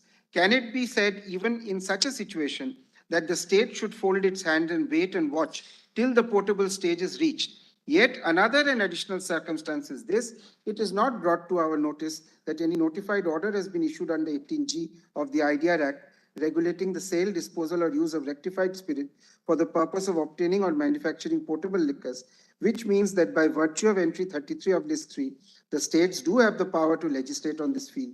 Field is not occupied by any law made by the union. And my lord, the next two sentences beyond that, my lord, the line of demarcation can and should be drawn at the stage of clearance and removal of the rectified spirit. Where the removal of clearance is for industrial purpose, the levy of duty of excise and all other controls shall be of the union. But where the removal clearance is for obtaining or manufacturing potable liquors, the levy of excise and all other controls will be of the state. This calls for joint control and supervision of the process, etc., etc.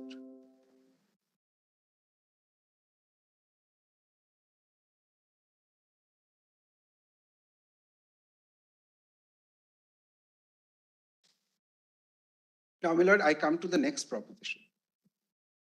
Yeah. The next proposition is this, my lord, and this was actually highlighted in the questions which were referred in the Lalta Prasad order, and that was, my lord, with regard to 18G.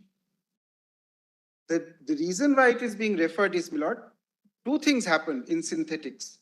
It was said that because it has gone into 52, the entire field is denuded, and so therefore 33 will not apply to give states any leeway. And secondly, that 18G is an indication that it has denuded the whole field. Now, my lord, a very simple, my lord, aspect to be taken into consideration is that 18G was in the statute books all along from 1953 or so, my lord. Now, even when Tikaramji was decided, it was there. Every time Tikaramji, my lord, has been upheld, it has been on the face of 18G. If so, my lord, how could raw materials go out? How could distribution, etc. go out if the whole field was denuded? So, my lord, what has happened is, if you do not look at Tikaramji's judgment, you will think that it is possible to hold that the field has been denuded. But if you look at Tikaramji and follow it through, then you cannot hold that the field has got denuded. Because, my lord, at least two aspects, my lord, are out. Now, my lord, we have given the list of all the judgments which has followed Tikaramji up to ITC. I'm not, my lord, taking your lordship through those. There are just, my lord, two, there's only one more aspect, my lord, which I want to point out. And this is also, my lord, because of, my lord, specific difficulties which may arise later on.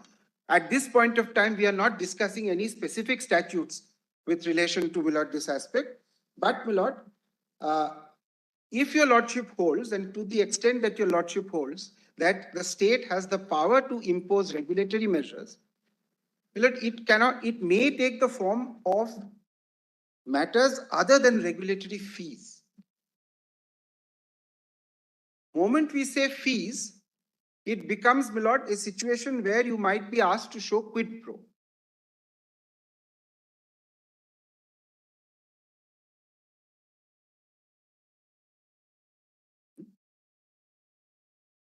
Yes. Cost of regulation, my lord, must be shown to somehow have a correlation with the amount imposed. It may be a vague correlation or a loose correlation, but correlation has to be there.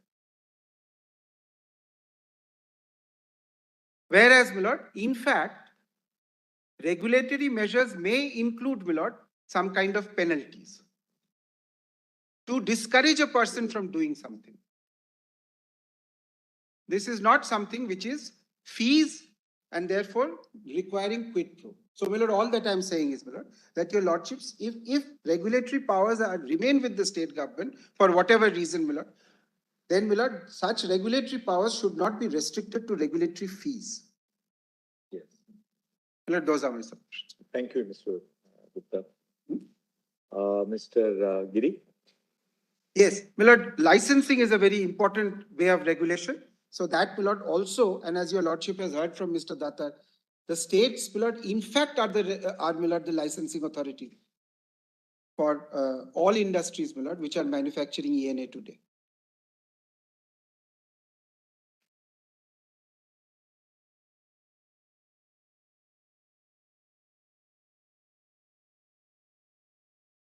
Wait, please.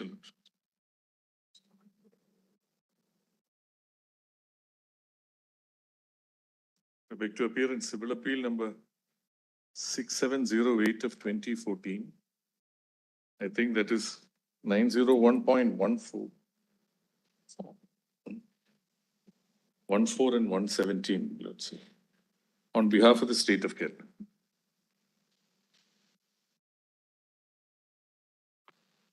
Lord, the impugned judgments were passed on the basis of synthetics and chemicals, without getting into any other issue. That's why, my lord, when the appeal was filed, the appeal was admitted and, my lord, tagged along with the matters which are already referred. My lord, in my written submissions are contained in volume 1D, D for Delhi.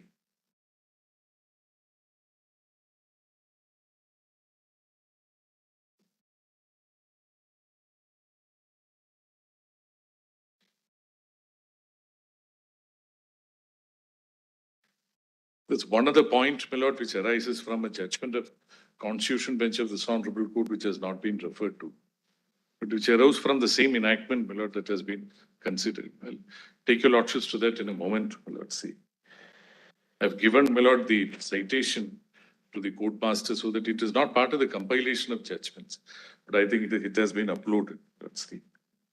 But permit me, my lord, to make a basis for what I wanted to submit before your lordships. My lord, if your lordships were to consider that an industry which is engaged in the manufacture of alcohol per se, without coming to the distinction of whether it is potable alcohol, industrial alcohol, or, my lords, the industrial alcohol in the sense that it is unfit for human consumption, then, my lords, your lordships may construe 24, entry 24 of list 2. My respectful submission is that it would not take in, my lord, an industry which is regulated, my lord, by entry 8. my lord, of list 2. And intoxicating liquors, my lord, which is the prime question that your lordships have formulated for consideration, as falling under entry 8. Whether it would take in all, my lord, subsects of alcohol, except denatured spirit, my lord, which has to go out of, my lord, the purview of alcohol fit for human consumption, or which could be made fit, my lord, for, because then it would, according to me, my lord, it would not be an intoxicating liquor per se. Denatured spirit can never be treated as intoxicating liquor per se. So you're arguing something at variance with what, Yes, according to me, intoxicating liquor cannot take in denatured spirit per se, my lord. This is what I have tried to say, my lord, in my written submissions also.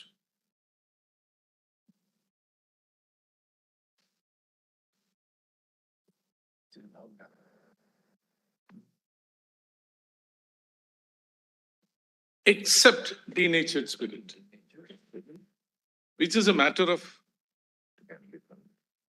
manufacture.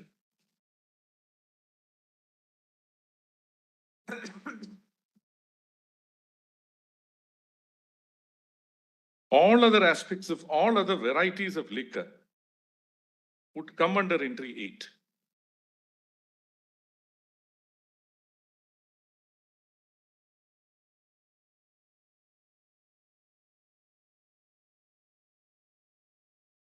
Every activity which would be comprehended by an industry relating to any product is textually, my lord, covered by entry 8 insofar as intoxicating liquors are concerned. Production, manufacture, possession, transport, purchase, sale, every aspect of. Therefore, my lord, entry 24 will have to exclude, my lord, intoxicating liquors. Entry 24 of list 2.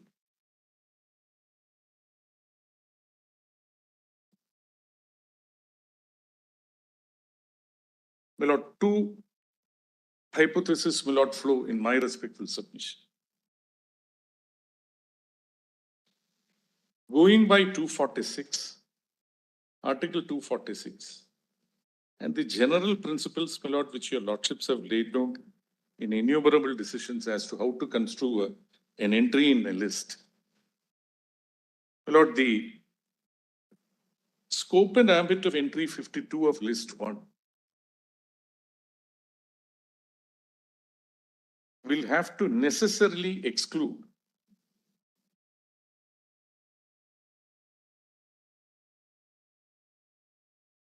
any item, my lord, which is comprehensively covered by an entry, my lord, in list 2.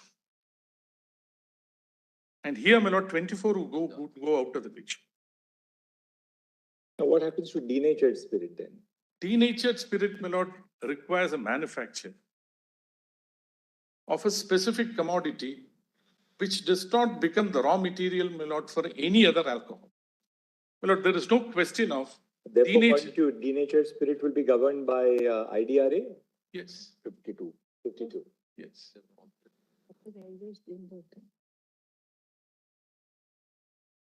The sequitur, my lord, is therefore, except denatured spirit, every other sect of alcohol, whether it is a final product or an intermediate product, would be covered, my lord, by entry 8. Let alone the question of levy of excise duty under entry 51. In fact, my lord, entry 51 of list 2 is treated to be complementary, and that's what your lordships have held in the judgment, to entry 84 of list 1. Because 84 of list 1, my lord, as it stood prior to the 101st amendment, specifically excluded it. And 51 specifically provides for it.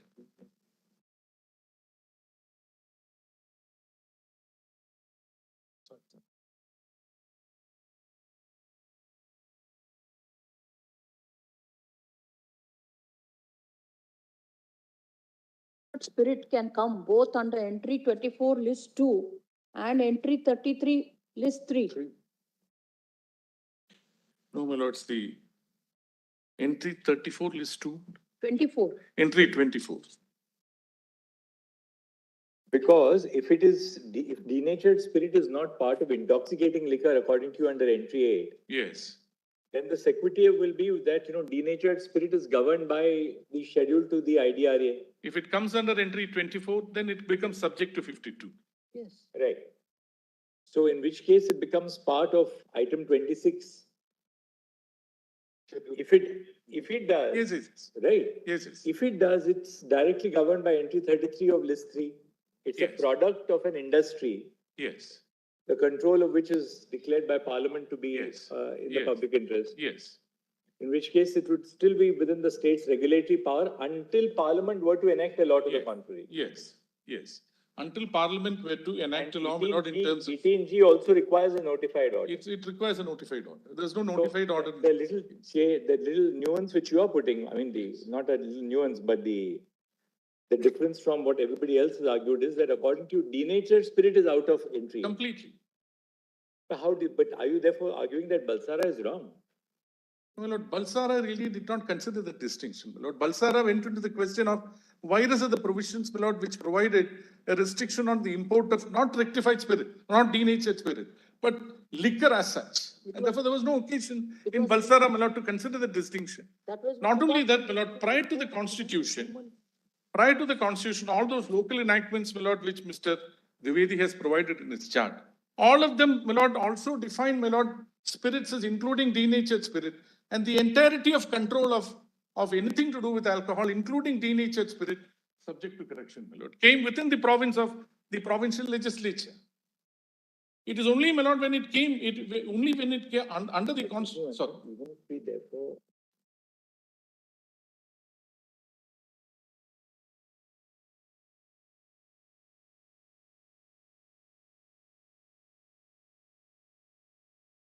Really speaking, Mr.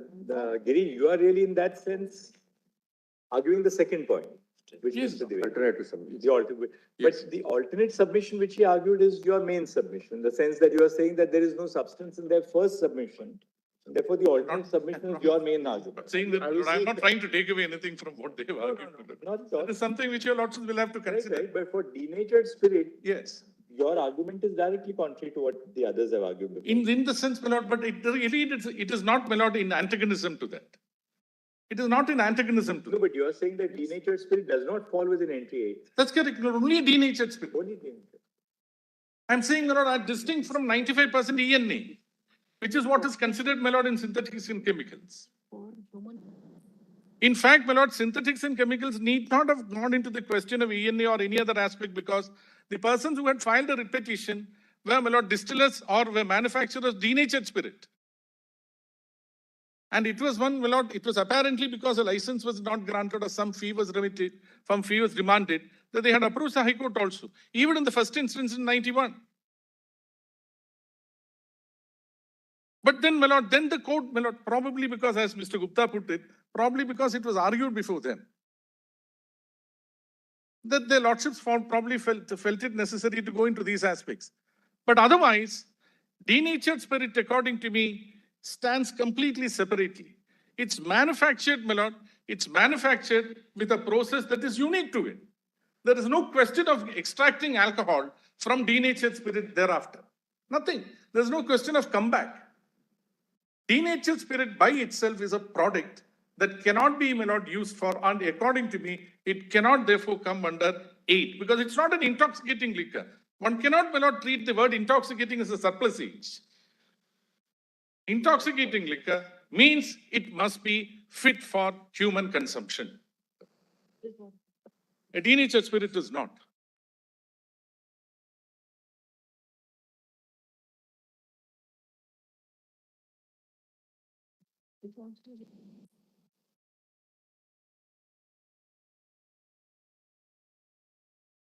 Lord, why I beg to, my lord, try to bring it under this entry 8 is because then I don't have to fall under 24.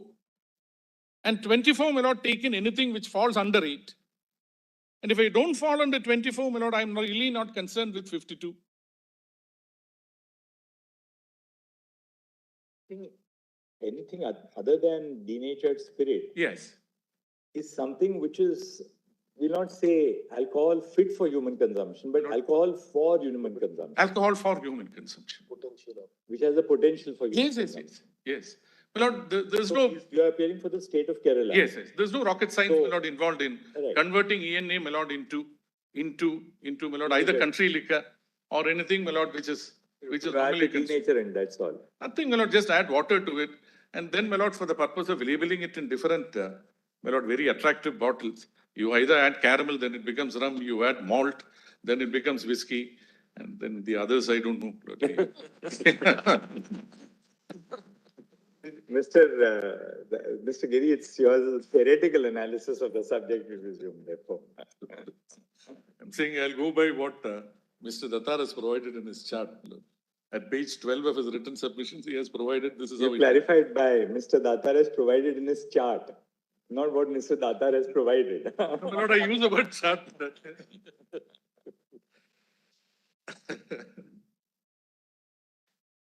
So I think we've got the point. But therefore, you take it that you are paying for the state of Kerala, right? Yes, my lord. Therefore, you are not seeking to regulate or impose any regulatory fees on denatured. No, spirit. we are not. Yeah. The issue, my lord, in the present case arises from, my lord, a demand for wastage fee on extra neutral alcohol. So the wastage fee on it. Yes. And that is how, my lord, it has come. No, my lords, there are 2 or 3 aspects, my lord, which may flow out of it, my lord. Can I proceed with it? Yes. No, my lord, insofar as the judgment in synthetics and chemicals are concerned, my lord, if Mr. Datar has taken your lordships, my lord, to some of the paragraphs, my lord, which in his submissions, my lord, he said this, my lord, will have to be treated as not acceptable, and therefore, my lord, has urged your lordships to consider whether they have to be overruled. My lord, could your lordships kindly come back to synthetics and chemicals, my lord, because at the end of the day, your lordships are considering the correctness of the judgment and this. This is your thing.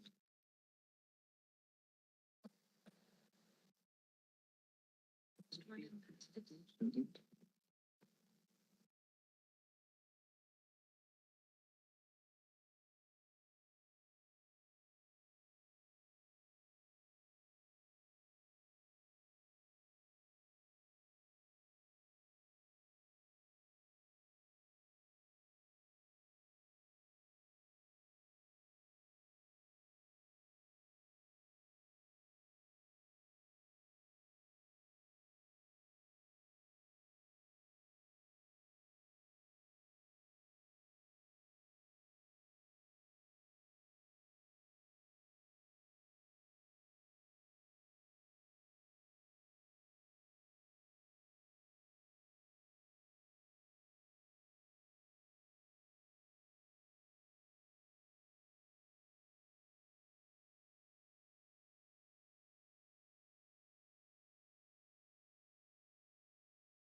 Only, we will not go into the, the nitty-gritty of your particular Yes. provision, the wastage fee, as you said.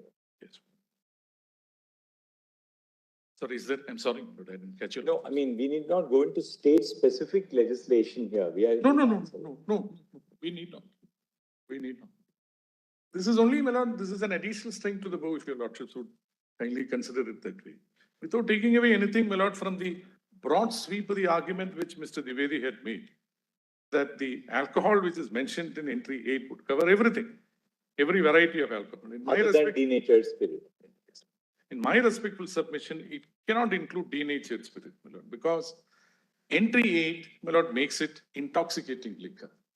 And my lord, there is one product which cannot be treated as intoxicating, my lord. Intoxicating would mean intoxicating for the human being, which means it must be consumed by the human beings. And it cannot be.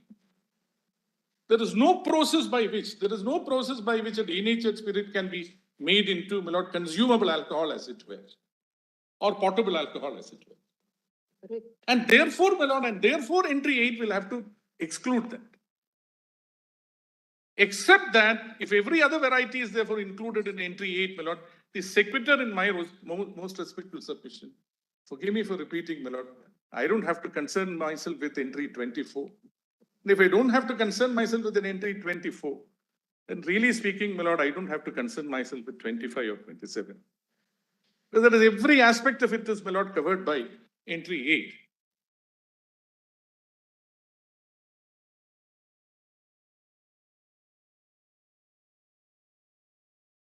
Because, my lord, I fall under entry 33, my lord, I have to take resort to entry 33 only when the parliament may by law, my lord, declare that any industry is one of public interest as such. Where therefore, my lord, the parliament cannot. Therefore, when you say that therefore denatured spirit does not fall within the fold of entry 8. Yes. It necessarily therefore may fall under entry 24 and therefore under entry 52. Yes. But if it falls under entry 52, then the state's regulatory power, even insofar as denatured spirit, correct, my lord, would be subsumed in, say, entry 33 of list 3 then. Correct, my lord, it could. But, my lord, in my respectful submission, it is not necessary to get into that orbit at all, my lord. If your lordships are pleased to hold that the intoxicating liquor as contained in entry 8 would contain any other species of alcohol, as it were, except denatured spirit, because it can never become. My lord, manufacture is the ultimate stage, my lord, of a production. A production, therefore, my lord, would have intermediate stages. ENA, my lord, is one of the products which you get in the manufacture of, my lord, Indian-made foreign liquor. Molasses is another product. And from molasses, my lord, fermentation takes place. Extra neutral alcohol is obtained, which could be 95.5%. But that's alcohol, my lord, which would still fall within the ambit of... The state of Kerala's position, therefore, that the states will not have any role whatsoever to play in regard to denatured spirit. No, my lord, in my respectful submission, if this argument, my lord, even otherwise, my lord, we don't do anything with denatured spirit. That's what I wanted to get myself clarified. We have nothing to do with denatured. No, you may not be doing it, but ultimately, what is your submission of states' powers? About states' the power powers, of the my lord, states' powers. For example, my lord, for setting up a manufacturing unit of denatured spirit per se, Lord, I don't think they have to. They have the power to issue a license, and therefore they don't have the power to regulate. No, but licensing, as you are told, is for the alcohol manufacturing. Yes. Right. At the stage when license is issued, it is not issued for industry A, industry B, 2 categories. It is issued, then the end product will determine whose control it will be. There, my lord, there is... Therefore, at the time of issuing license, that's what we are given to understand. Yes, my lord. Suppose it is for manufacture of extra neutral alcohol per se, then obviously the state would have the power. But the question as to whether it gets into denatured spirit or not comes about at the stage of clearance. Yeah, that's right. So that's insofar as a taxing power is concerned. At the time of issuing license, that distinction is not there. So, my lord, they'll have to say what they are going to manufacture. No, also an example was given. Let us say at a given point of time, an industry license it has. Your lordships are right. It is manufacturing. And there is a prohibition is imposed in, say, Bihar. Yes. Then what happens? He has a licensing, he has a factory, But that demand for the product is not there. For the Portable alcohol. portable, which gives a kick. Yes. No demand for that. Then No, my lord. He has a license for manufacturing. He has a license for producing extra neutral alcohol. But does he have the license, my lord, to produce denatured spirit? denatured spirit is at this stage of removal.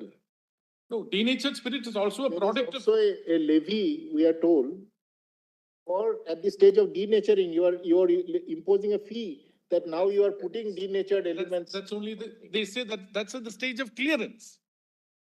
Therefore, when it gets into the stage of manufacture of denatured Up spirit. till the factory gate, Yes. up till the factory gate, it remains in the purview of the state. In which case, my lord, insofar as regulatory control is concerned, if it falls outside entry 8, it could still fall, my lord, under 24.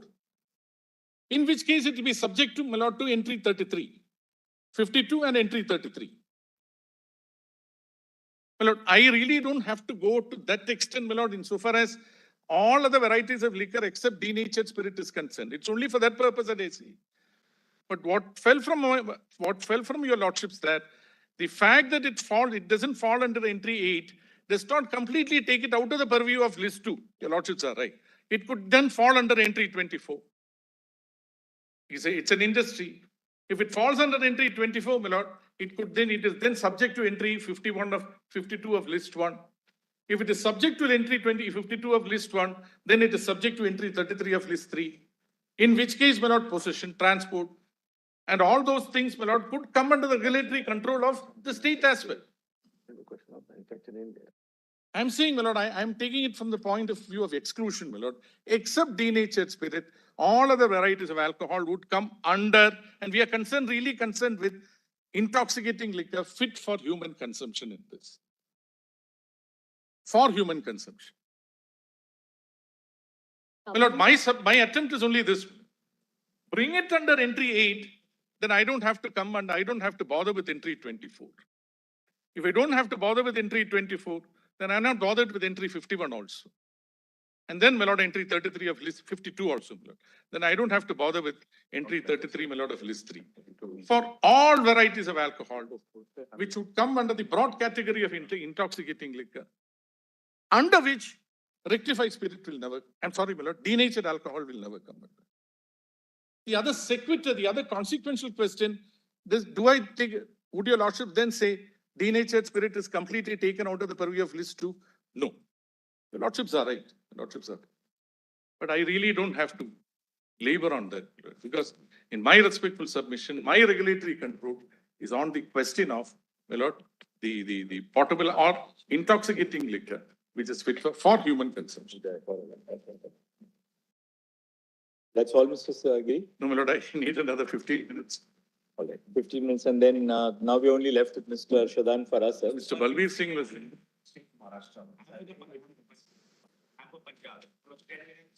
10 minutes, 15 minutes, and then Not more than 20 minutes. All right. But Mr. Giri, you are sitting here from yesterday. So arguments of Mr. Dwivedi did not have intoxicating effect on you. You are having something contrary to that. I don't know, sir, my lord. They have the potential. They have the potential of doing it.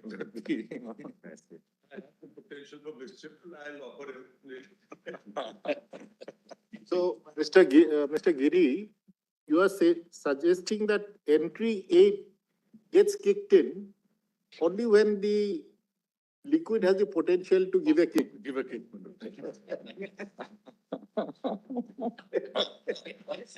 that's wonderful.